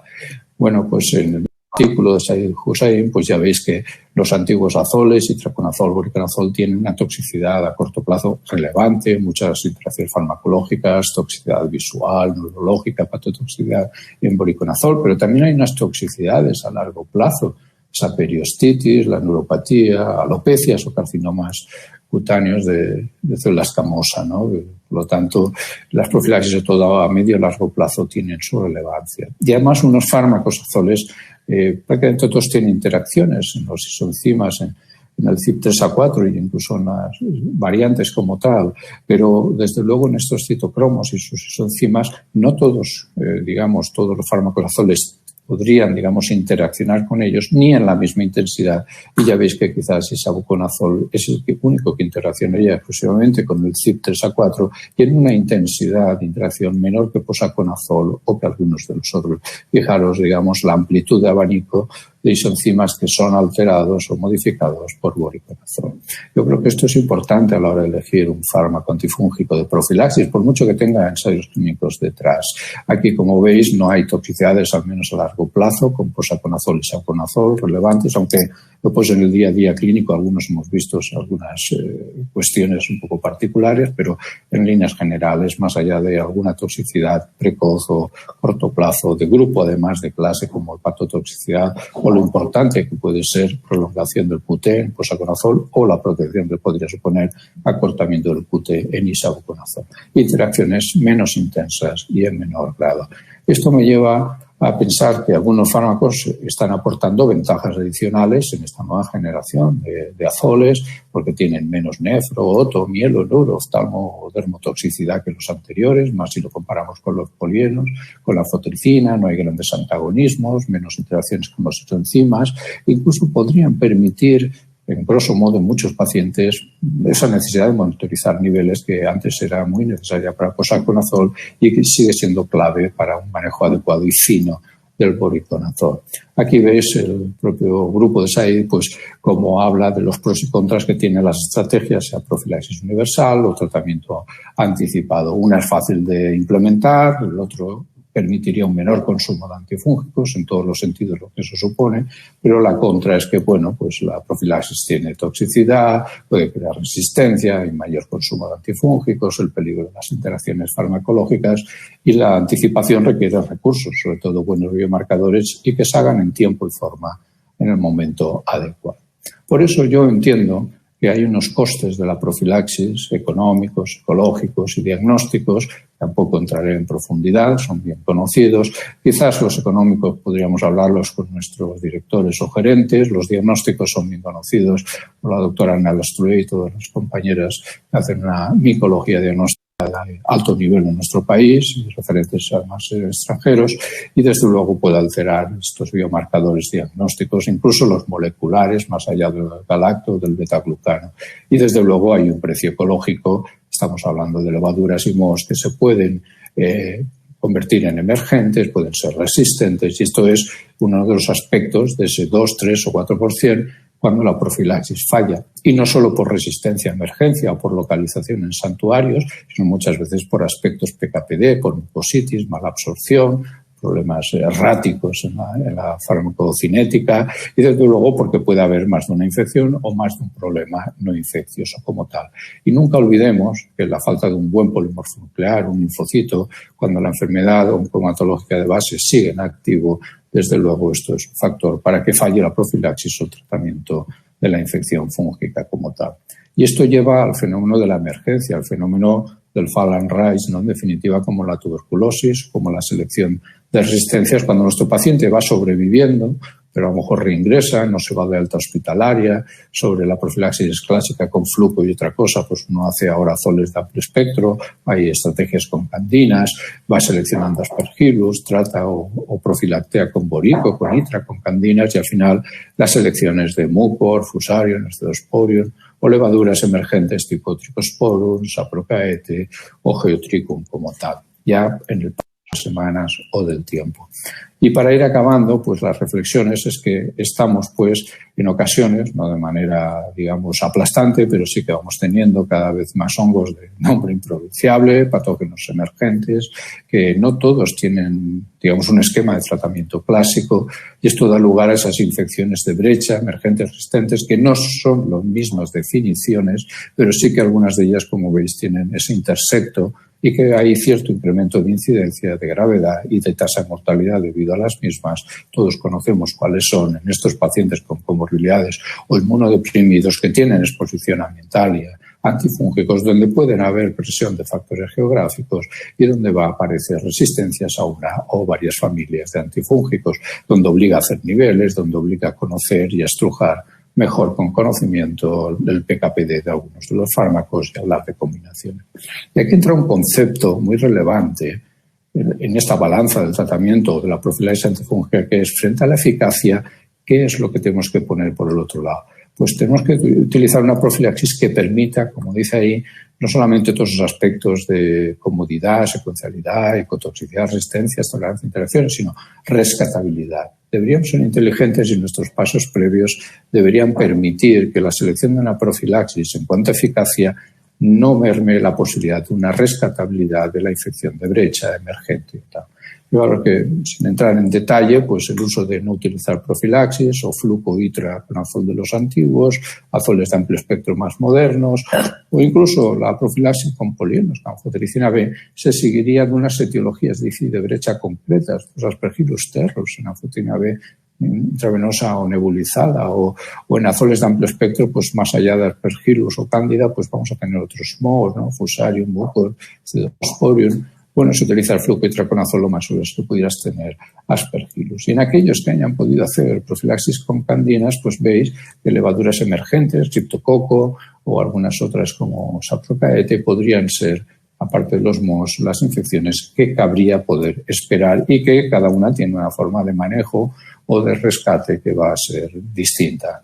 Bueno, con todo esto, pues hay, como os decía, unos conceptos y estrategias para manejar la infección de brecha o la infección intercurrente, dependiendo si tenemos medios diagnósticos o no suficientes para conocer la etiología, pero no olvidemos que parte del manejo de todo esto supondrá conocer bien la farmacopea de antifúngicos y no solo por sustituir o cambiarlos, muchas veces habrá que combinarlos o incrementar las dosis, ver cuál es la tolerancia de esas dosis, mejoras en el PKPD, estrategias de Stewart-Seed y, como os decía, terapias de combinación. Hoy no entraré.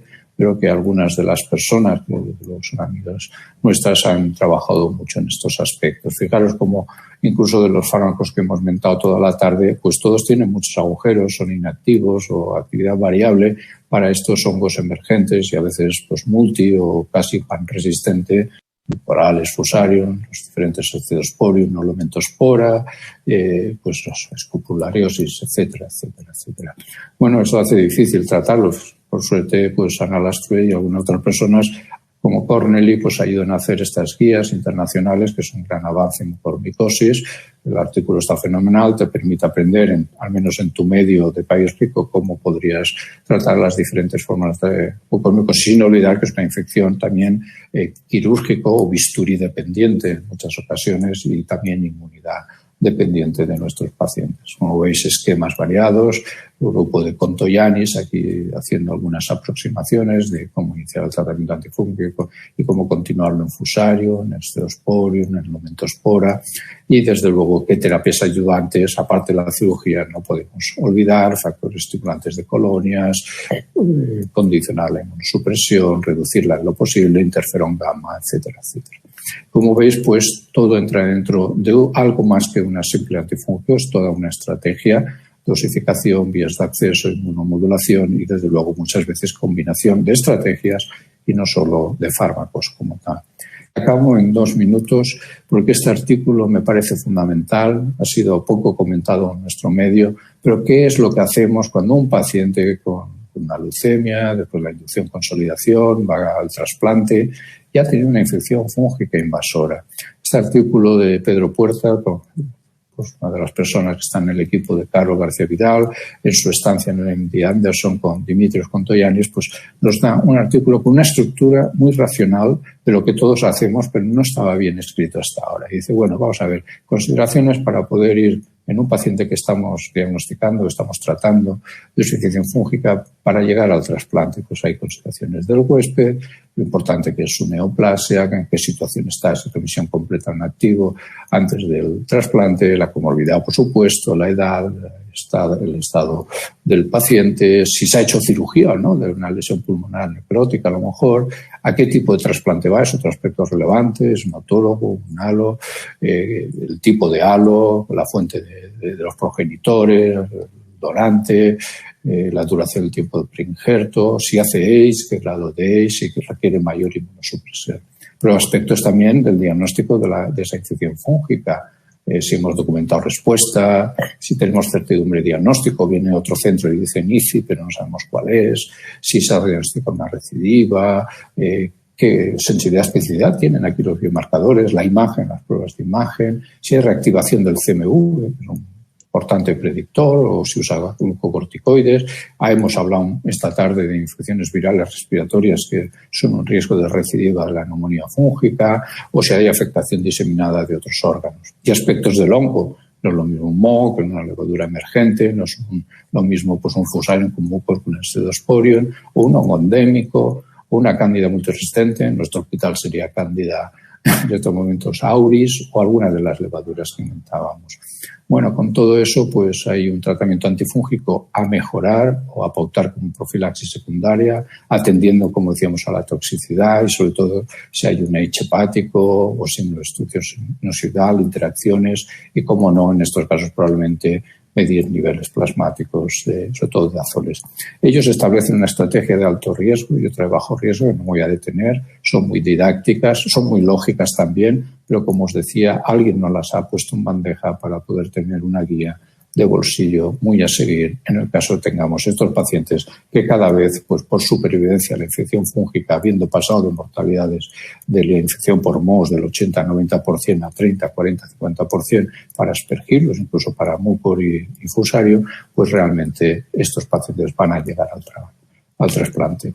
¿Qué nos queda por resolver? ¿Qué preguntas os planteo? Pues ¿por qué no podemos hacer una profilaxis mezclada, dinámica, secuencial? Hay que seguir monitorizando niveles siempre en profilaxis. Hay antifúngicos que nos permitirían evitarlo. ¿Qué papel tienen los antifúngicos en aerosol, más allá del trasplante de pulmón, también en oncomatológicos, en el paciente crítico? ¿Y qué tasa de fallo profiláctico IFI de brecha podemos tolerar? ¿Qué es lo que hoy podemos tolerar a diferencia del año 2000, de los años 90, de los años 80? Y para eso no tengo respuesta. La respuesta es esta frase de Rudolf, el creador del Saturno V, el que ayudó a poner uno de los cohetes en la Luna, y dice: se me pide una válvula que no gotee para el cohete, si bien el mundo real solo me proporciona medios para crear una válvula que va a gotear algo. ¿Qué podemos hacer? ¿Qué tenemos que hacer? Pues determinar cuánto goteo podemos tolerar. Y esa es la pregunta que yo lanzo para la discusión. ¿Qué goteo de porcentaje de IFI podemos soportar con las mejores profilaxis que hasta ahora tenemos? Nada, muchas gracias por vuestra atención y me quedo al turno de preguntas y debate, que supongo será intenso. Muchas gracias. Muchísimas gracias, Miguel. Has dado un buen repaso a ese universo expansivo. Es nuevo, pero es que se va expandiendo, que es las nuevas moléculas tan utilizadas hoy en día en la práctica, y los riesgos de IFI en esas nuevas moléculas, y luego cómo intentar hacer un traje a medida para cada situación. Yo creo que llegado este momento, pues ahora vamos a dar voz a los que están al otro lado de las cámaras y vamos a plantearos primero las preguntas que ellos nos han dirigido e intentaremos, pues entre todos, darles respuestas a ellas. Por eso os animo a que participéis, aunque la pregunta no vaya dirigida a uno de vosotros directamente. Ana, cuando quieras empezar. También, muchísimas gracias, Miguel, porque como siempre tus clases, tus charlas son como una enciclopedia y nos acabas de dar un repaso estupendo que ha servido como colofón de estas 3 charlas que creo que ayudarán mucho al debate. Hay unas cuantas, yo tengo no sé cuántas infinitas preguntas que siempre me surgen cuando estoy con los expertos de alto nivel como sois vosotros, pero vamos a darles primero la oportunidad a la audiencia que son también los protagonistas de esto, ¿no? Nos preguntan, va un poco dirigida para ti, Rafa, nos pregunta Leticia que en pacientes COVID, profilaxis antifúngica, ¿sí o no? ¿Y en qué circunstancias? Vale, pues es muy difícil está, pero a ver, yo quiero que también os mojéis los demás. A ver, profilaxis como tal, yo te puedo hablar de paciente crítico en ventilación mecánica y con un distrés, y es que eso ya es mala evolución, o sea, que es que eso tiene una mortalidad del 50%, el distrés FT. Entonces, y si lleva inotrópicos un poquito más. Entonces, en ese paciente iniciaría, no sé cómo llamarlo, tratamiento precoz, empírico precoz, pero a todos esos pacientes, y lo hemos hecho nosotros en la segunda y en la tercera ola, les hemos indicado un antifúngico de amplio espectro, por supuesto con cobertura para perfil, lógicamente. Y lo que pasa es que hemos iniciado el proceso diagnóstico para descartarlo. Marcadores en sangre, que no tenemos mucho nosotros en el PSET, y sí el lavado bronquial alveolar o el minival, donde hacemos el galactomanano. ¿Que eso sale negativo? Nos lo creemos si es un mal y se puede retirar el tratamiento. Si no, lo mantenemos. Pero yo siempre iniciaría. Hay veces que lo que pasa es que en el paciente crítico tenemos el problema que si estás en prono o tienes una PIC de 15, a ver cómo nos hemos hecho, pero cómo haces un lavado bronquial alveolar y qué calidad tiene ese lavado bronquial alveolar. Entonces te vas a muestras, como es el aspirado traqueal, que necesitas unos puntos de corte mucho más altos para el galactomanano, y nosotros no tenemos lateral flow, pero bueno, ahora os preguntaré a los expertos de lateral flow. Entonces esa sería, es nuestra estrategia en el servicio. Gracias, Rafa. Y creo que le podemos también a ver si Andrés y Miguel quieren aportar algo, que seguro que tienen su opinión, y luego hablaremos de lo de diagnóstico y el lateral flow, que creo que es un punto muy interesante y que yo últimamente estoy muy insistente en esto. Miguel, ¿tú qué nos cuentas sobre esta profilaxis en pacientes con COVID? Pues yo creo que hay diferentes grupos de pacientes con la COVID, con la infección por SARS, y estoy de acuerdo que algunos que son pacientes más críticos, y dentro de los críticos algunos tienen más alto riesgo, aquellos que pudieran parecerse a los que padecieron la gripe grave. Pero claro, yo no puedo ni debo poner profilaxis antifúngica en pacientes de sala, ¿no? Tampoco creo que a todos los de la UCI sí que esforzarían a hacer en lo posible, y no es fácil, como ha dicho Rafa, marcadores subrogados o una serie de cultivos de vigilancia que pudieran probablemente anticiparnos esa medida de profilaxis o de tratamiento antifúngico precoz, por llamarlo de alguna manera. No es lo mismo que el paciente esté en la UCI pues con una ventilación no invasiva que esté con una invasiva, no es lo mismo que lleve 10 que 40 días, no es lo mismo que haya llevado pocos que muchos corticoides, más tocilizumab, más no sé qué, más 5 antibióticos, y no es lo mismo que incluso añadas un ECMO. Yo creo que esto te da un abanico, un perfil de pacientes, y ya creo que hemos definido cuáles estarían en más riesgo y en peor situación y podrían tener más posibilidades. Si a esto añadimos pues esos cultivos de vigilancia, muestras respiratorias, betaglucano en sangre, galactomanano en el lavado, en el mini lavado, y con todos los problemas que supone recoger buenas muestras en estos enfermos. Con eso yo creo que sí que habría un grupo de pacientes con la COVID, pacientes críticos, pacientes muy, muy críticos, que sí que entrarían en una estrategia de precocidad, llamarlo prevención y llamarlo profilaxis dirigida, pero no haría una profilaxis universal. Universal no, pero lo buscas y si no lo tienes, pues lo suspendes. De todas formas, la de beta-delta-glucano 2 o 3 veces a la semana podría ser también porque si tiene beta-glucano negativo en sangre, ¿qué hacemos? ¿No? Yo creo que tiene un negativo muy alto si lo tuviéramos, que yo no tengo en el PSETI. Sí, sí, la epidemiología Sí. El tema de las pruebas diagnósticas en UCI, yo lo que me gustaría aquí un poco puntualizar, pues el paciente tipo que tenéis ingresados en las unidades de crítico no son pacientes extremadamente graves, que por eso están ingresados ahí, y que os dejan muy poca capacidad de maniobra a la hora de rectificar un planteamiento tanto terapéutico como diagnóstico. Entonces, yo no sé si en estos pacientes, como tú has dicho, con distrés y con un estado general bastante deteriorado, sería una buena actitud el poner la profilaxis y luego, como tú dices, diagnosticar. Pero es que si no pones la profilaxis, a lo mejor cuando quieras ponerla ya llegas tarde. Claro, ese es el problema. Y luego hay que tener en cuenta, que yo siempre insisto mucho en esto, es sensibilidad de cultivo, sabemos que es muy baja, o sea, sí, siempre tenemos dudas de lo de la colonización, pero estamos hablando de que la sensibilidad de cultivo es del 50%, galactomanano en sangre se ha visto que no es bueno para el diagnóstico en pacientes con COVID, lo suyo sería un galactomanano en lavado, pero bueno, también la problemática de obtener los lavados en este tipo de pacientes. Entonces, yo creo que las herramientas que tenemos ahora mismo a nuestra disposición nos ponen muy difícil en determinados grupos de pacientes y huéspedes que están en la UCI no tomar una estrategia un poco agresiva en este sentido, ¿no? Mi opinión desde totalmente punto de vista microbiológico, pero conociendo las herramientas que hay disponibles y la situación, yo siempre pienso, tienes un paciente con riesgo, está muy malito, mortalidades estamos hablando del 50%, valorar si en las consecuencias o toxicidad del tratamiento antifúngico puede influir, pero si no, yo creo que no hay duda.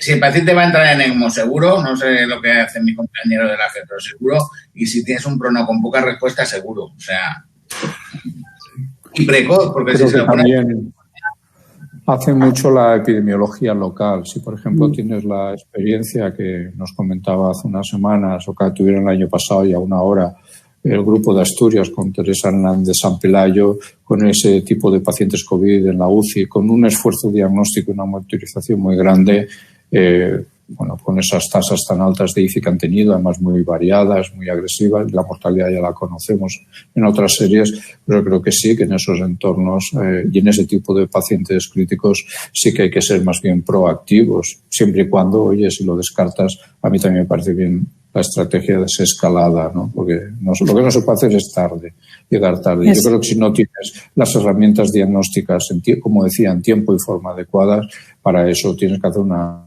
profilaxis, pues desde luego más generosa. Pero si puedes hacerlo, y tienes los circuitos, tienes los medios de transporte, tienes el laboratorio al lado, sí que creo que entonces la profilaxis debería ser más dirigida.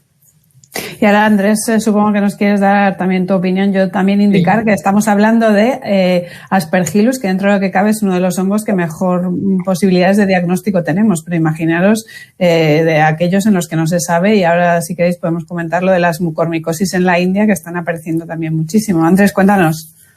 Bueno, yo a lo mejor digo una barbaridad porque no soy un experto en COVID, ¿no? Pero en principio, de entrada al tratamiento universal a cualquiera que ingrese en la UCI, me parece que eso no. En cualquier caso, primaría más el diagnóstico precoz por todos los medios y, en todo caso, el tratamiento profiláctico en aquellos pacientes que tuvieran algún factor crítico, además de posibilidad de desarrollar una IFI. Evidentemente, el ecosistema local es muy importante, la prevalencia en el propio sitio de la infección, y luego, pues si además es un paciente crítico que en algún momento dado, yo que sé, pues por el tratamiento o desarrollo de una neutropenia o algún otro factor básico, pues entonces en ese paciente sin dudarlo sí que le haría una profilaxis, pero de entrada eso es lo que me parece utilizar la suma de todos los factores, pero me parece más esencial intentar llegar al diagnóstico más precoz para hacer el tratamiento dirigido. Excelente resumen, Andrés. Cuando tenemos ese diagnóstico, es totalmente de acuerdo. Si quieres, Javier, pasamos a la siguiente pregunta, porque si no, lo siento, Rafa, pero es que estamos aquí liados y no acabamos. La siguiente pregunta nos la remite Ana Isabel Suárez y nos pregunta directamente sobre nuestra experiencia en las muestras de lavado bronquialveolar con lateral flow, no galactomanano, ¿Qué experiencia tenemos? Rafa ya le ha dicho que en su hospital no tienen lateral flow. No sé si en tu hospital, Andrés, tenéis esa herramienta. En el microbiología no lo tenéis. Es una herramienta muy interesante, pero desgraciadamente muy poco introducida de momento en los laboratorios españoles, porque ha habido problemas de producción, o sea, de fabricación de esta herramienta.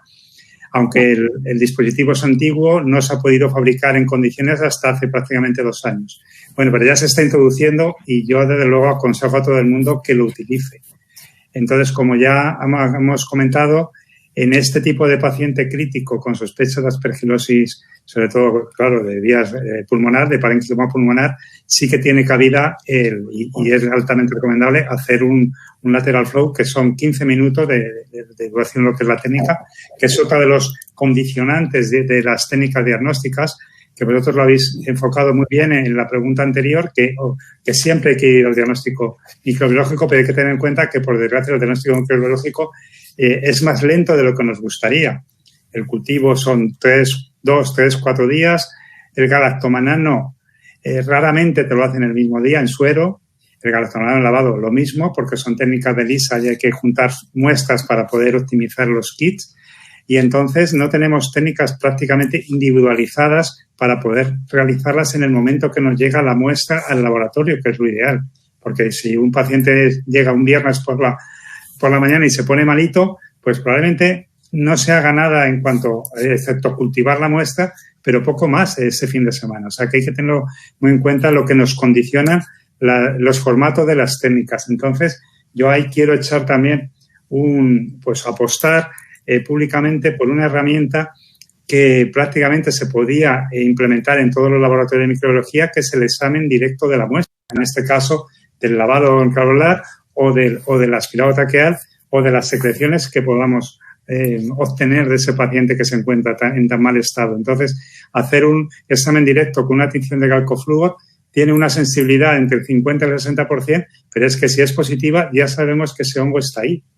O sea, que hay un hongo filamentoso y ya podemos dirigir un tratamiento hacia un hongo filamentoso. Incluso discernir entre un mucoral y un linfomiceto, y entonces ya el tratamiento todavía lo podemos poner mucho más a la medida. Entonces, yo, además de apostar por el lateral flow como una herramienta muy válida, económica, rápida y sencilla, apostaría también, o insisto en apostar por el examen directo con calcofluor.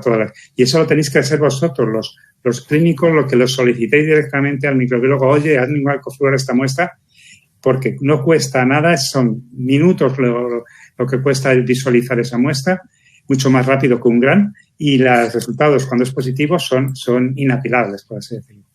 Déjame que enfatice en esto, Javier, porque yo estoy completamente de acuerdo, pero creo que en la situación en la que nos encontramos ahora mismo hay que exigir las dos cosas. O sea, hay que tener un lateral flow en todos los laboratorios. Está entre 10 y 15 euros. Hay 2 casas comerciales que lo distribuyen en España, y creo que hay que hacer un esfuerzo por exigir todos desde vuestros servicios y en los hospitales que se adquiera el lateral flow, porque creo que el coste de perder a un paciente en la situación en la que estamos, supera con creces esos 10-15 euros que cuesta un lateral flow, y es un método de screening buenísimo que tiene una sensibilidad muy alta. En cuanto tienes una muestra respiratoria con lavados, tiene una sensibilidad del 90% comparado con los test de ELISA. Es verdad que lo que decía Javier, que ahora mismo el galactomanano en ELISA pues en muchos hospitales no está disponible diariamente, ¿no? Se hacen como en algunos días a la semana, y sin embargo, si tú tienes el lateral flow, lo puedes hacer instantáneamente en cuanto te llega la muestra, y es una estrategia que se está empezando a utilizar en varios hospitales. Y yo insisto últimamente mucho en, por favor, que nos pongamos todos pesados en ahora mismo, cuando no existe la herramienta, pues no se puede hacer nada. Pero es que ahora mismo tenemos un test que funciona fenomenal, que ha demostrado muy buena sensibilidad y especificidad, útil, sencillo y barato, y hay que exigirlo. Sí, yo creo que ahí jugáis un papel fundamental los clínicos a la hora de apoyar al microbiólogo para que consiga introducir el test en su laboratorio, en vuestro hospital. Entonces ahí, si con vuestra opinión respaldando esa solicitud, yo creo que ningún gerente se negaría a incorporar esa nueva técnica entre las diagnósticas de un laboratorio de microbiología.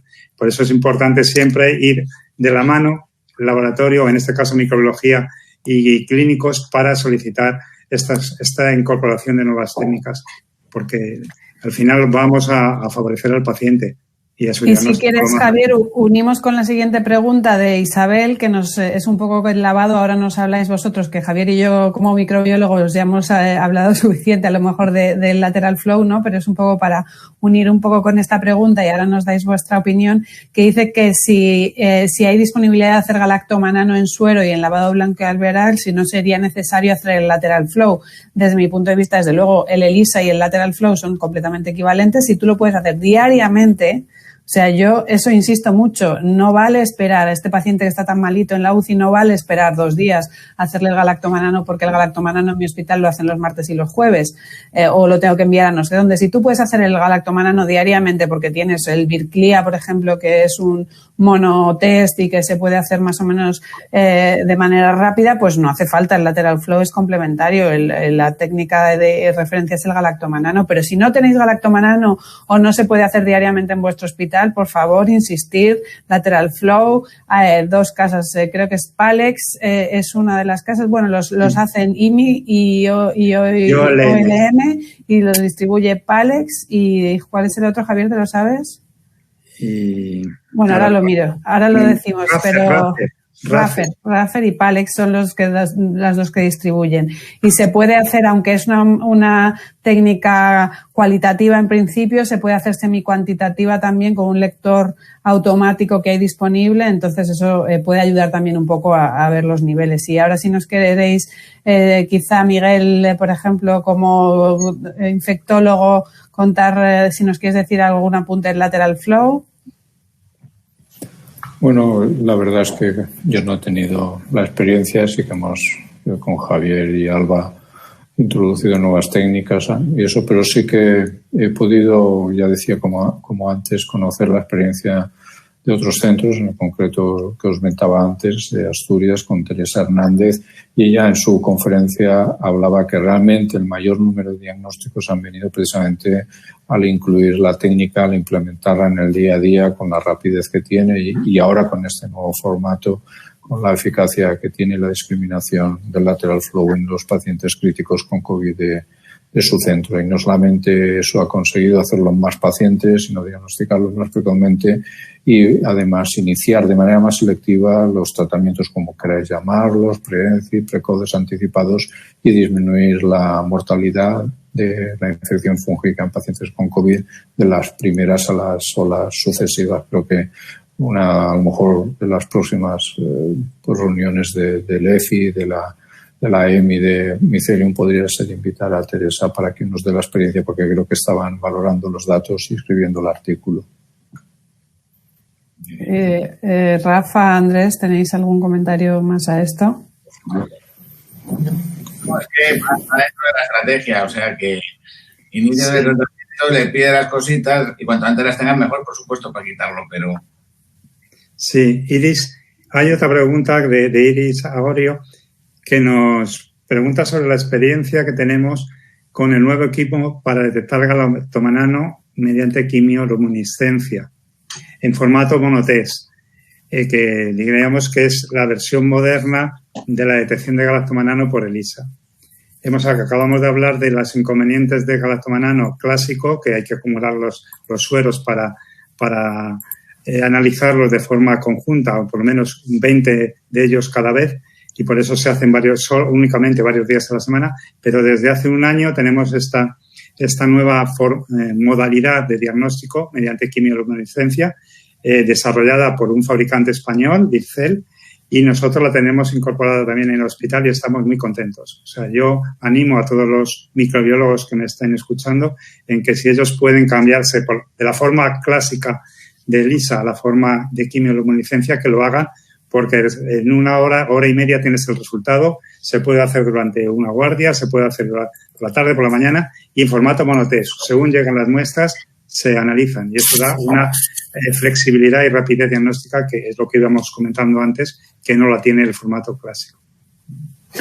Pues yo creo que hemos hablado casi más. Aquí teníamos a 3 clínicos y al final la mayoría de las preguntas parece que estamos seleccionándolas, pero no, os prometo que preguntan a preguntas microbiológicas, pero yo creo que es el primer paso, no es necesario y yo creo que con esto también aprendemos mucho, que todavía tenemos mucho que avanzar en microbiología porque no tenemos test suficientes para diagnosticar muchas cosas de los que no vamos a entrar, pero Miguel sí que ha tocado alguna pincelada de infecciones como Emergiomices o mucormicosis, Stedosporium, Fusarium, o sea que tenemos muchas otras infecciones en las que ni siquiera tenemos unos test diagnósticos como tenemos en Aspergillus y que pueden estar ahí causando infecciones. Una cosa que hay que tener en cuenta siempre es que los hongos son ubicuos y si tú los buscas seguramente los encuentres, ¿no? Entonces es algo que lo que tenemos que mejorar mucho. Y hay otra pregunta de Natalie que trabaja en IMI y que si necesitan su apoyo que cuenten con ellos. O sea, ya sabéis que IMI es una de las 2 compañías que distribuyen el Lateral Flow. Yo os lo que digo, además el de IMI tiene el antígeno tiene el galactomanano además de otro.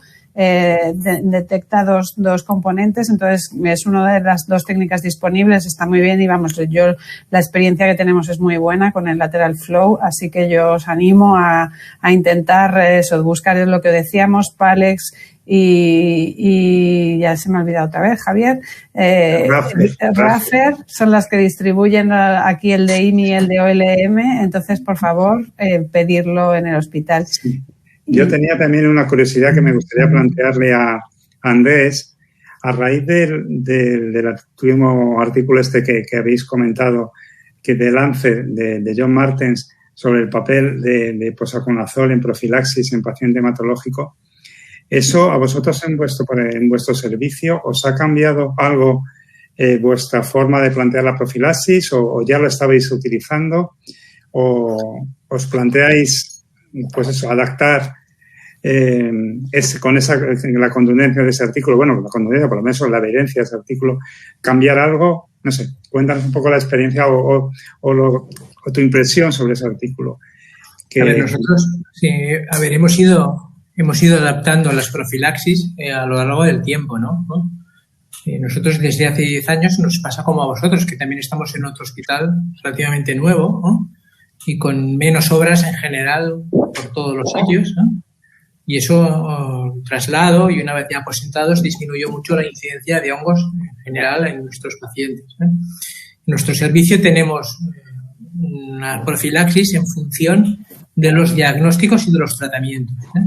Pero desde hace ya muchos años, yo creo que deben ser 5 o 6 años, estamos haciendo profilaxis en leucemia amiloide aguda con posaconazol.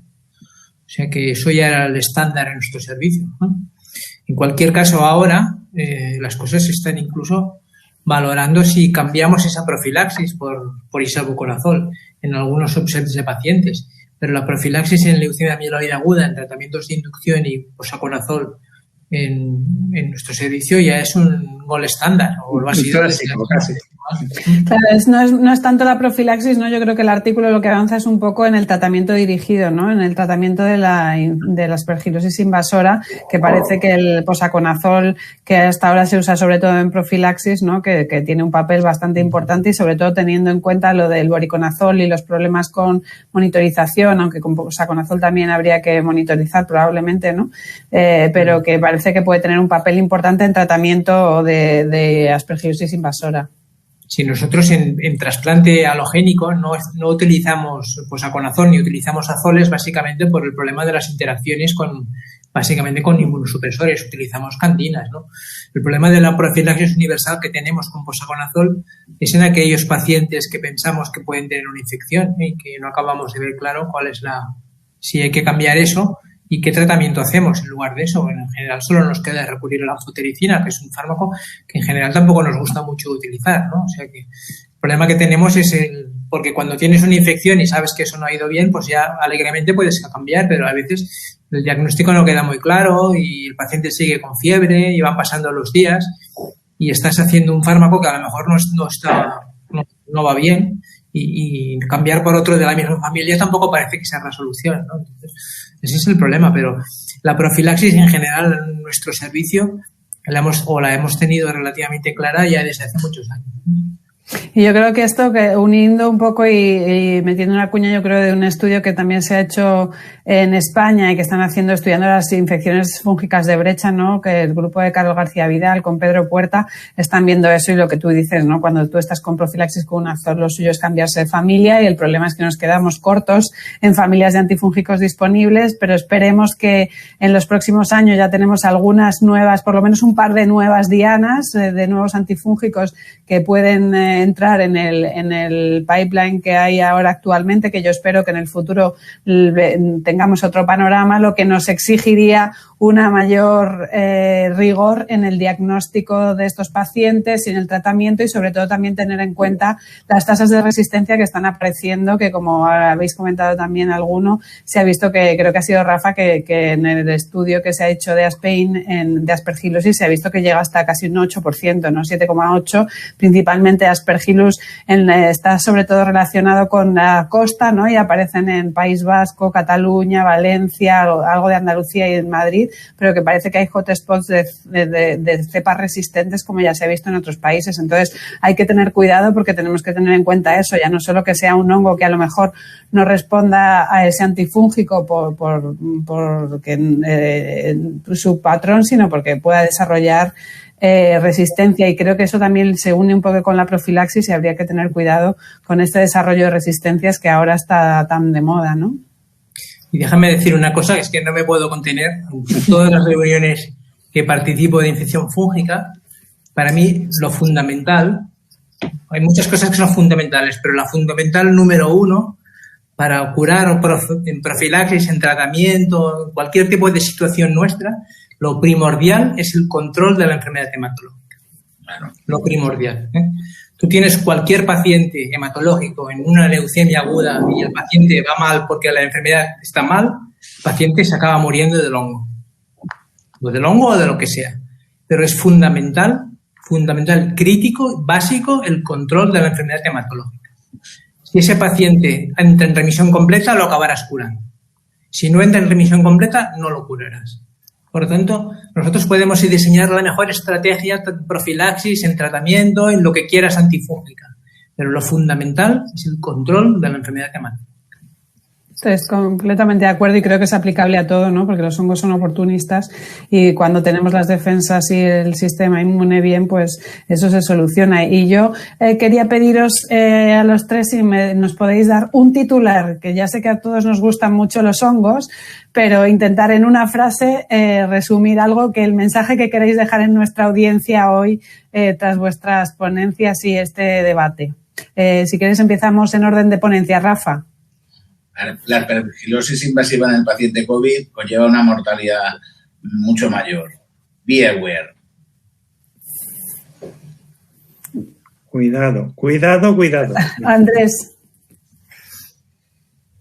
Bueno, yo diría que es fundamental curar el hongo, pero cura también el cáncer. ¿Y Miguel? Pues en una visión holística todo es importante. El hongo, el paciente, como no, el huésped es clave, los antifúngicos y, bueno, estando vosotros ahí moderadores, pues el diagnóstico micológico con la mayor exquisitez y precisión posible.